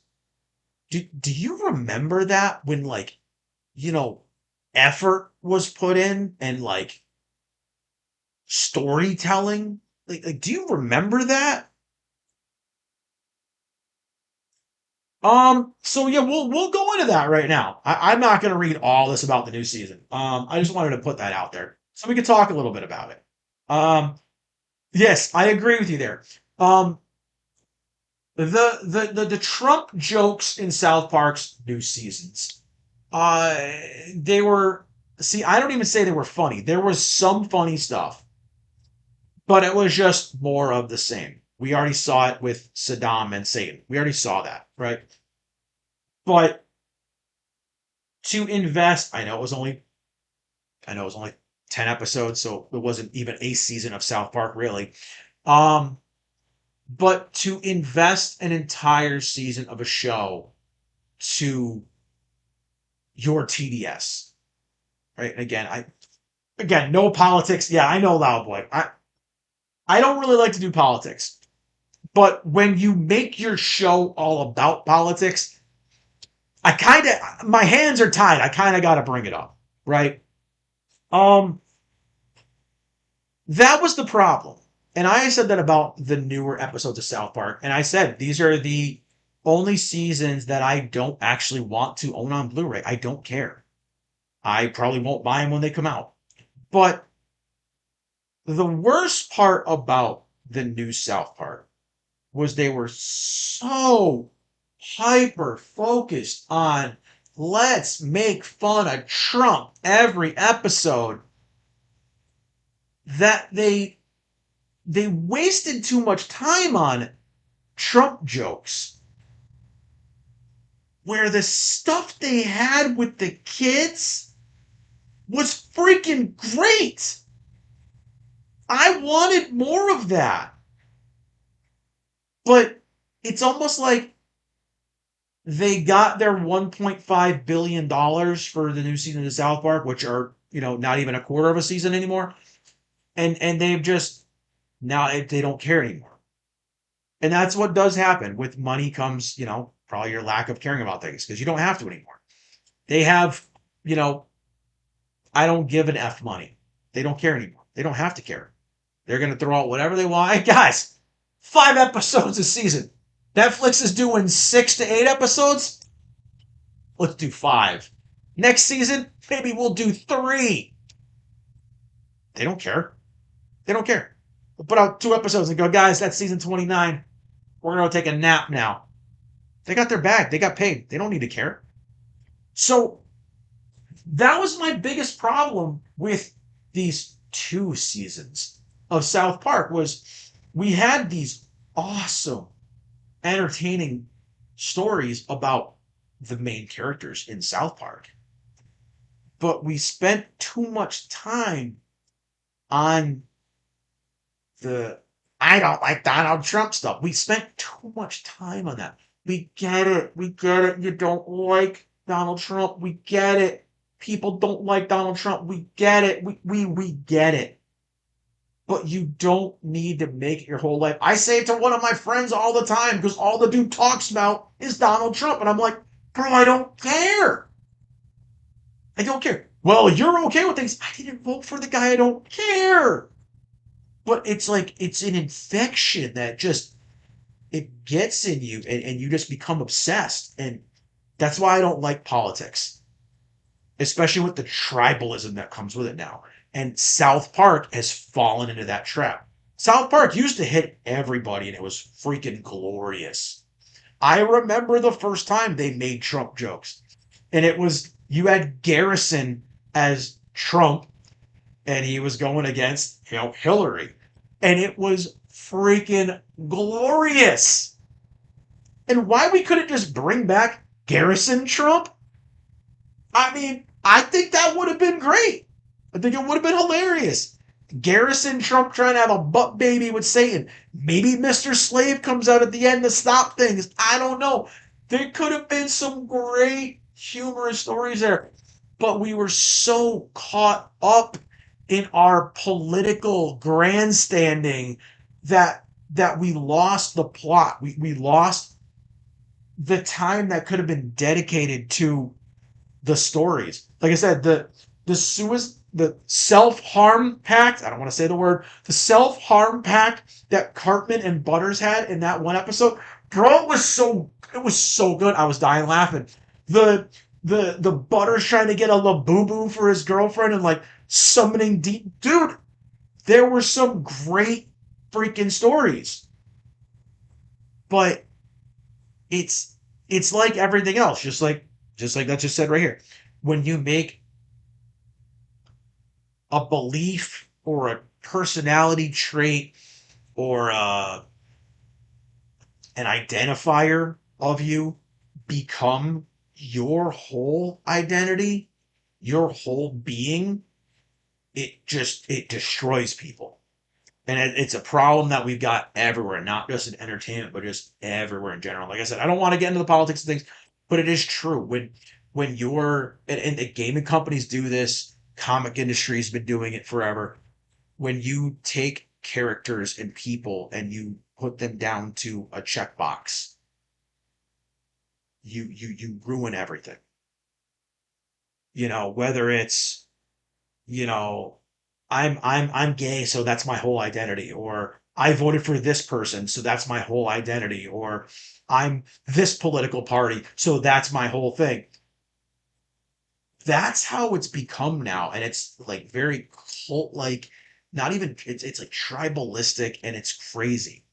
We need to just go back to, we can all think what we want and feel how we want, and we can all just, everyone can just be friends.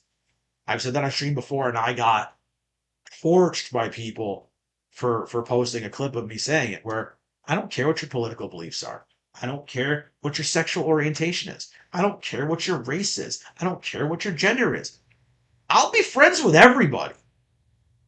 But when you are at that extreme, in any of those cases, whether it's about gender, it's about politics, it's about, when you're just so extreme about it, I check out. I can't do it. It is, it's crazy. Um, I just, I can't wrap my head around it. That would be like me saying, you know, I'm whatever. I'm a straight short man. That's my whole identity. Like, well, no, it's not. There's a lot more stuff to me. But it's become that thing where whatever you identify as is your whole personality now. And it's like, but that's not what people are. It's not what entertainment should be. And that is a shame that South Park has fallen for the trap. I think, um how do I want to put it before we end this topic? South Park was one of the last bastions of Western entertainment to kind of have open season on everyone, right? Um, they were that last Western entertainment media bastion, right? The one holding the line. And now, after these last two seasons, it's like I've got no hope for Western media anymore. I just I feel like it's something that needs to be studied in years to come, to where this tribalistic, deranged mentality that people get takes over everything, and and it seeps from just being a you thing to it has to be everybody's thing, and it's just it's so wild and it's so narcissistic to think that everybody and everything and every piece of media and game and everything else has to reflect me.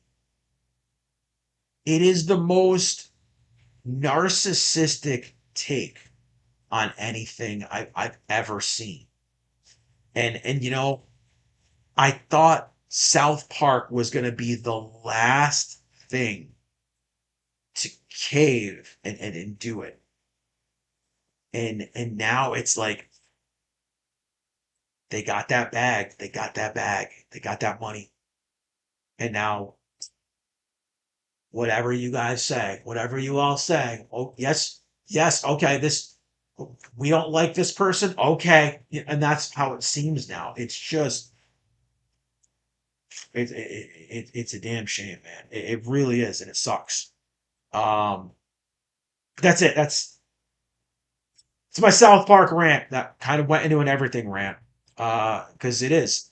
It's indicative of what's happening with all our Western media, and it's crazy. Yep, Kyle just sit right here. The best part about South Park was you never knew what was coming. You never knew who was going to be getting hit this week, who they were coming at, who they were coming at. Now, like I said, with these last two seasons of South Park, I knew. I mean, they advertised it every week, but I knew every single week we were going to get something funny, but it was going to all circle back around to Orange Man bad. And again, I laughed at some of the jokes too, but goddamn, we beat a dead horse, and it just kept going, and it kept going, and it kept going, and it kept going, and it kept going, and eventually I just didn't care anymore. Yes, make South Park great again. Yes, I agree, but uh, we're not. you know, we're not going to get back to that, and that's why I tell people to watch Eastern media, watch Korean films, watch anime, watch things, because they know how to keep their audience. They know how to build audience. They know how to build, you know, IPs still. The unfortunate thing is Western media has been so just beaten down, and it's beating down its audiences. Like, I don't know what else to say. I just I feel like I apologize. I feel like I just got like a depression spike, man. I'm listening to my own voice and I'm like, son of a bitch, I sound like I just lost a puppy. Um, but it's true though. It's like it's something that, in generations to come, they're gonna study and they're gonna be like, what the hell? What happened to entertainment? And this is gonna be a time period that people are gonna look back on, not fondly. Fondly. Yes, yes. Let's go to something good. Let's go to good news. Let's go to good news. Thank you. Thank you for bringing that up. That isn't my title. We're gonna talk about that. We're gonna talk about it. We're gonna pick up the mood a little bit. We're gonna raise up the mood a little bit because things got dark. Things got dark right there. All right. All right. Let's go talk about that. Do I have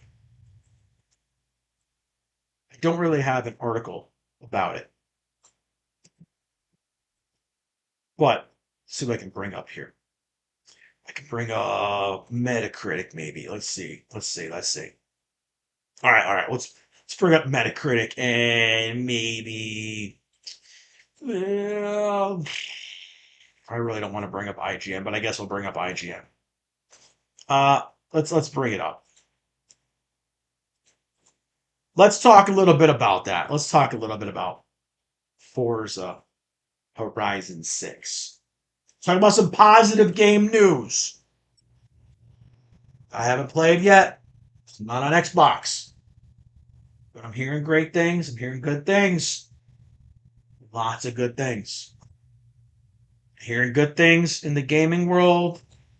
I will take it. I will take it all day. So let's go over here real quick to Metacritic. Let's take a look at the Forza Horizon 6. I think it just dropped today, right? Is today the release date? Last night, whatever? So this game is getting amazing praise. Not like a game that we covered last week, which was Mixtape, that didn't deserve a goddamn ounce of that praise. But from everything I'm hearing about Forza 6, it damn well deserves the praise. So it's got, I think the lowest score is an 80, but it goes 80 all the way up to 89s, 90s, 91s, 100. I mean, all these 100 scores, 10 out of 10s. And we go over here to IGN for the Forza Horizon review, part 6. And let's scroll down because they're, goddamn, that's a word. That's just so many words, so many words. They gave it a 10 out of 10. Masterpiece. A new standard in open world racing is here, and it's a gun damn masterpiece. I'm okay. Let's go to their verdict. Technically, Forza Horizon 6 has not skipped a beat, and it runs like a titan. Aesthetically, it's the best looking and best sounding game Playground has produced to date, set in the most wonderfully realized map it's ever crafted, full of dense, authentic details and stunning driving roads. It's rewarding to explore, the campaign is well paced with a great payoff, and I simply cannot stop playing. I always concede Forza Horizon 3 may forever be my favorite open world racer, because who doesn't love driving around their own backyard? But make no mistake, Forza Horizon 6 is unequivocally the best. The new standard in open world racing is here, and it's gun damn masterpiece. So I'm gonna let this kind of trailer just play while we're talking about it. So I have heard nothing but good things about this game, and I heard it's coming to PS5. I will probably do it. Early access. Okay, so early access was the 15th. Okay, I knew people were talking about like it's already been out, blah blah blah, but it wasn't. Look, we got some Fast and the Furious. Look at that.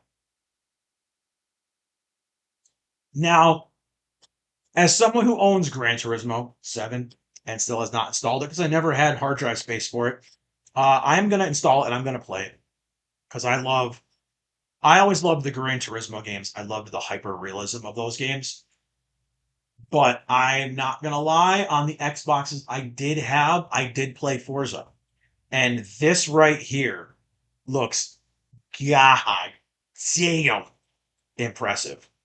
I do have a free 3-month Game Pass for my PC, and I might actually have to bite and renew it and get this game and play it on my laptop because this looks, I'm not gonna lie, this looks sexy. There's no other way to say it other than this game looks goddamn sexy for racing games. And I have not had a good racing game in too long. 4 cars are coming in our first month with it. Oh, okay, so they're gonna do like passes and things. Dude, this looks so awesome. And as a guy who loves just gear porn, this looks like it just checks all those boxes. I don't, correct me if I'm wrong, is there damage in this game? I know in the older Forza games there was car damage.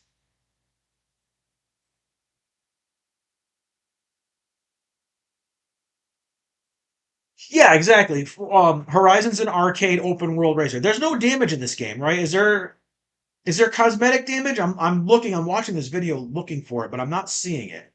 I do remember the older Forza games had damage, but did they take that? It's cosmetic only. Okay, so there is damage to it. Okay, and it's only for looks. Okay.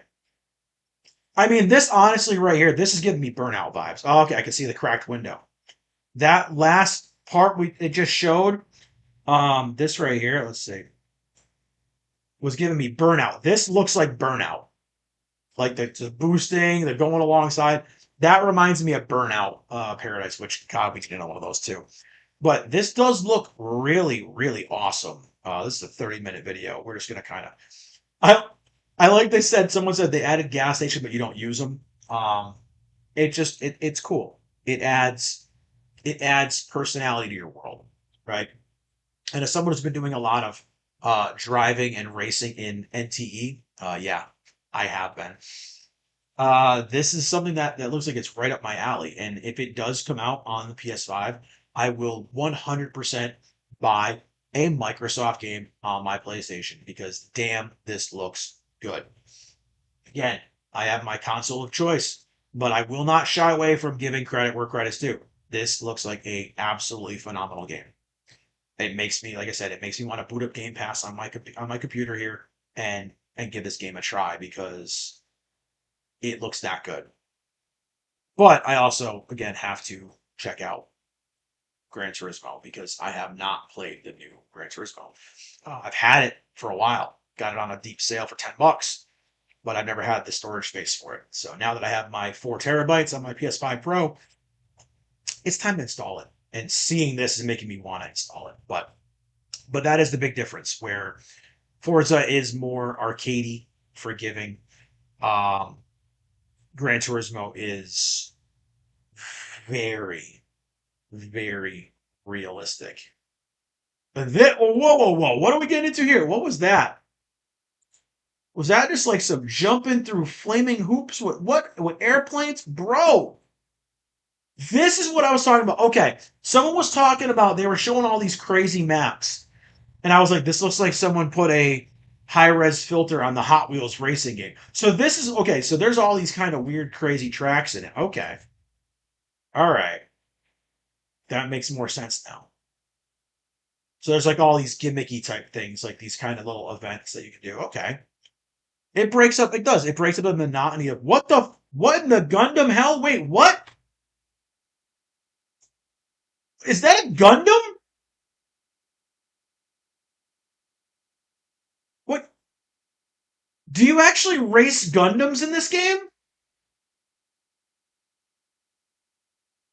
You race a massive Gundam robot in an event. Holy dude, I thought that was AI. I thought that was a joke. Somebody posted that on Twitter. Okay, okay. Yeah, I don't know, man. This looks really, really good. So I don't know. Like, there's some positive news. I don't want to watch you guys talk, but yeah, we close out the stream with positive news. And God damn it, I will give credit where credit is due. You make an awesome game. I don't care if it's for the competing system that I don't have. I'm gonna give it its flowers. Okay. Shout out, round of applause. Xbox, you got it. You got a dub right there. You got a win. That looks amazing. And I want to play. I want to play. Um, I heard I heard it was coming to PS5. I heard it's coming to PS5. It is right here. I'm going to show it to you guys. It is here on the PlayStation Store. Release date to be determined. So unless something falls apart later, it is coming to PlayStation. So there is hope. I will play it eventually. It's coming to PlayStation. But just wanted to show that out there for you guys. Um, Again, I could start the Game Pass up on my laptop here and run it. I'm sure my laptop will probably run it like a beast. My laptop's pretty beefy. I got to give my laptop credit.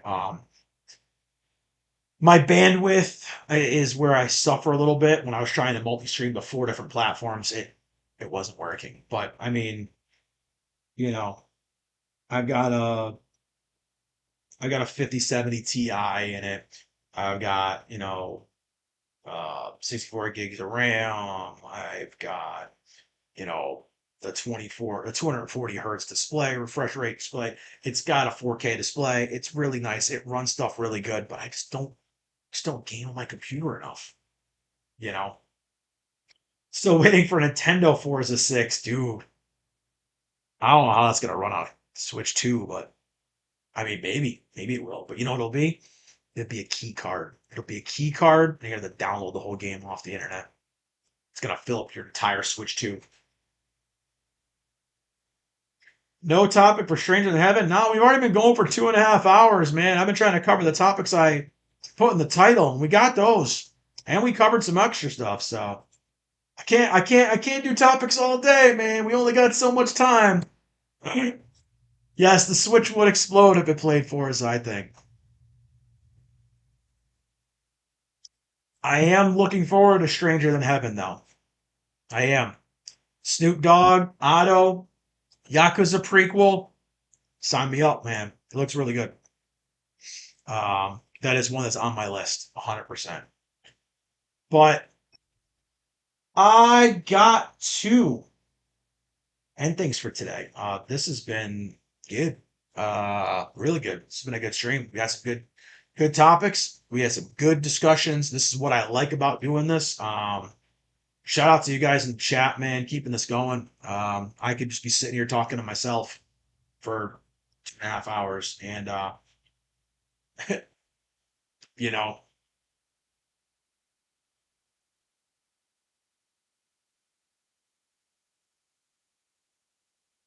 so anime topics. I mean, hey, we talked about games today, man. We did anime figures. Nothing. Oh, are we gonna, bro? Are we just gonna start spinning up a whole bunch of stuff now, man? Look at this. Look at this. Are we just gonna start bringing up topics? Anime topic. Nothing about streamer drama, bro. How long do we want this stream to go today? I set this to be at 2 hours normally, man. We've been going over every week. Yes, there's been streamer drama. There's not really much for anime topics that I can talk about. I haven't been watching a lot of anime, new anime. I've been just tying up loose ends and finishing all this other stuff that I've been watching. So, um, I know there is things going on in the anime world that obviously we can cover. Will mullets ever be popular again? I mean, I see a lot of women rocking mullets, so yeah, they are. I mean, I could take my hair down right now and I could have like the mullet like Wayne's World right now. There's a whole lot of hair underneath here. I have a ponytail that I rock at work, so I'm totally lazy. But yeah, there's a lot of hair tucked up in this hat. Yeah, I could do the Wayne's World thing. I could have the hair. I think my hair is like down to here right now, actually. It's pretty long. Since the pandemic, I got lazy. I had surgery on the top of my head, so I actually have a bald spot up here now. Yeah, so that's why I grew my hair long and I tie it so I can actually hide the bald spot I have right here. Because after my surgery up here, the hair never grew back. So now I just look, like your typical male pattern baldness. But I grow hair like a goddamn chia pet, so hey, it's one of those things. But no, there's definitely a lot of hair under here. There's definitely a lot of hair. Hair reveal. Oh my god! I know I need a haircut really bad. My hair is getting stupid long. No, I always rock it in a ponytail when I go to work. I have another surgery I have to have on my head as well for cysts and stuff like that removed. But yeah, there's a lot of hair under this hat, man. I hide a lot of hair under here. It's like a magic trick, man. But but yeah, streamer drama. God damn it, Aunt, why'd you have to bring that up? Should I talk about streamer drama? I really don't want to. I don't want to because I don't want to end on a on a poopy note. I wanna stay on a high note. We talked about good games, cool games. If I talk about streamer drama, man, it's just sadness, you know. Um, but it is just, for those of you guys who know, a lot of the it's just crazy to see. Well, I'll make it very short. I'll have a little brief little thing. Uh, the streamer drama unfolding right now with a lot of content creators that I follow. And I got called out for following them because you're alt right, you're part of a problem. I do. I follow a lot of different content creators. I follow a lot of content creators on all sides of the spectrum, right? All sides of the political spectrum. I follow a lot of nerd streamers or content creators like Angry Joe. Guy's totally unhinged when it comes to politics for his side, right? I follow, Geeks and Gamers. Totally unhinged and sucking the dick of his side of the political spectrum, right? They can't get their freaking politics out of their mouths. Either one of them now. Angry Joe has gotten that same way. That's why I don't really like to talk about politics. I follow guys like ACG, Best Gaming Podcast. I love that podcast. They're just a bunch of older nerds that talk about games. Okay? I follow creators of all different spectrums, but I get called out for following, Nerdrotic and the Critical Drinker because they're hate tubers. But I don't get called out for following people on the other side of the debates, right? And there's some drama going on with these guys now. And at the end of the day, let's just say some people in their circles are being attacked by others in the circles over good reasons. And it's just becoming a whole big internet thing, right? And the way what I've said is, as someone who's reached out to some of these creators about getting them on the stream, on the podcast to talk nerdy with me, and even done as much as super chatting some of these guys during their streams to be like, hey, I started a podcast. I want to, get some of you guys out, and then actually dismissed and mocked on the live stream for even asking. I can just say like, it makes me glad that I didn't get into their kind of community, so to speak, and that I'm doing this on my own because you look at the streamers and the streaming world right now, and it is a dog eat dog thing. And as people have said to me, I commented and I was like, hey, I'm kind of glad now that I didn't get in with a lot of these people because they will dogpile on each other and they will go into attack mode and they will devour each other. And a lot of people reach out to me and are like, dude, it's good. You may have a small channel, you might have a small following, you might have a small subscriber base, but at the end of the day, you don't have to worry about a knife in your back when you don't agree with somebody. And that's kind of my take as well with it, and I have had some good interactions. Not saying it's been all negative, but it's one of those things where you do see streamers and content creators. Obviously, they're going to interact more with people that are spending lots of money on them. Absolutely. And I'm not, I'll throw $10 in a super chat, and be like, hey, I like what you do, whatever. I'm not made of money. I have a kid. I'm a single dad. Whatever. I'll do what I can to try to support other channels. But it's funny to watch some of these streamers will go on other new channels because you see these new channels were always spending hundreds of dollars on them. So it's like they'll go where the money is. And if there's no money to be had, they're probably not coming to you. Uh, that's the way I look at it at the end of the day. But no no hate, no nothing. I still, again, follow all the creators I do follow, and it's just crazy to watch from the outside, where I'm not affiliated with any of these guys, and just watch them go into attack mode on each other, and just makes me sit there and go, well, I mean, I'm not gonna go and start trouble, but damn, it kind of makes me glad that I'm not in all that either, because the people talking about the cancel mobs will become the cancel mob in their own circles. And I get it. I get it.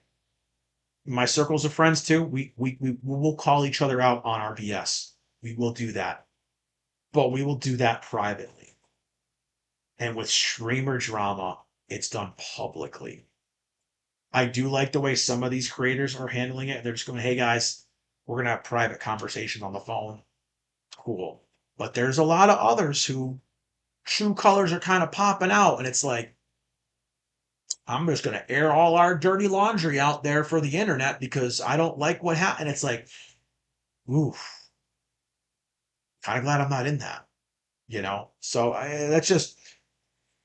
that's my little take on it. I'm being very vague because I don't want to get too into it. And maybe we'll talk about it next week on the stream, and but I don't feel like the streamer drama is going to go away in the next week, but maybe we'll talk about streamer drama next week. And this is my Cliff Notes version of my take on streamer drama. And obviously, if I was in with these people that are having streamer drama right now in these groups, God damn it, I can hold my own. I can argue. I can fight with people like there's no one's business. I can troll people. Like, I'm good at that. But I'm just like, dude, I'm 45 years old. Do I need internet drama? Probably not. It'd be fun, but again, seeing it all happen from the outside as someone it's not affecting really, it's like, wow, man. The minute you tread a line with people, they're gonna pounce, and yeah, it's the people calling out the cancel mob becoming the cancel mob. And then that's where I draw that line. If I'm calling out the cancel mob right now, I'm not going to become the cancel mob. And that's just all I'm going to say about that. If you guys know, obviously, Ant, you know what I'm talking about because you brought it up. If you know the content creators and all the drama that's been happening, without me naming them, obviously, I did name some of the parties involved, but yeah, it's fascinating, and it's crazy. So I don't know. That's all I'm going to say about it for today. So like I said, I don't want to down the mood of the stream because we ended on a high, but I touched base on it because you asked. So I touched base.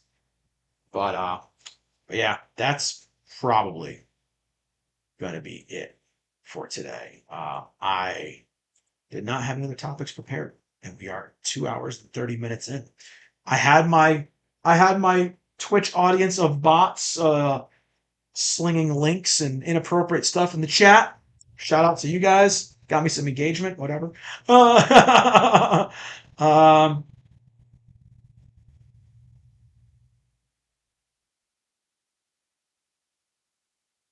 what was that? What different company are we talking about, Lawboys? Before I say bye and I end the stream, what companies are we talking about?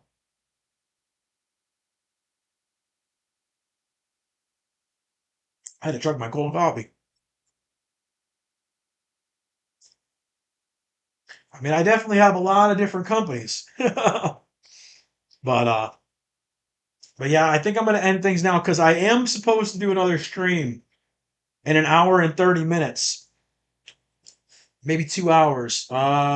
If I can, depending on how hot the other room that doesn't have air conditioning in it is, we'll see. But that is gonna be it for today.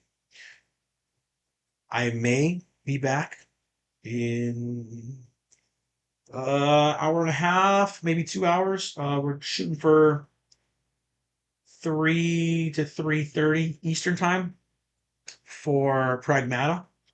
If not, if it is too abrasively hot in the other room, I will be back on with Pragmata tomorrow at the usual talk.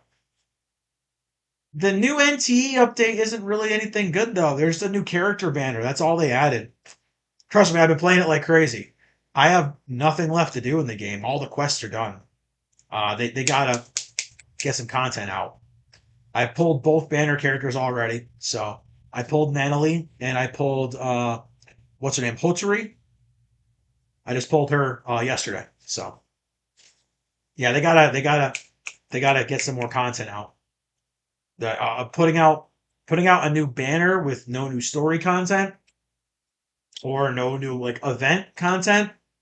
I think it's a big L for NTE, and I've been singing that game's praises. But like Zenless, we got the new update for Zenless. We got a new banner character. We got new events, new timed events to go with it to build up, polychromes. NTE just dropped a new banner.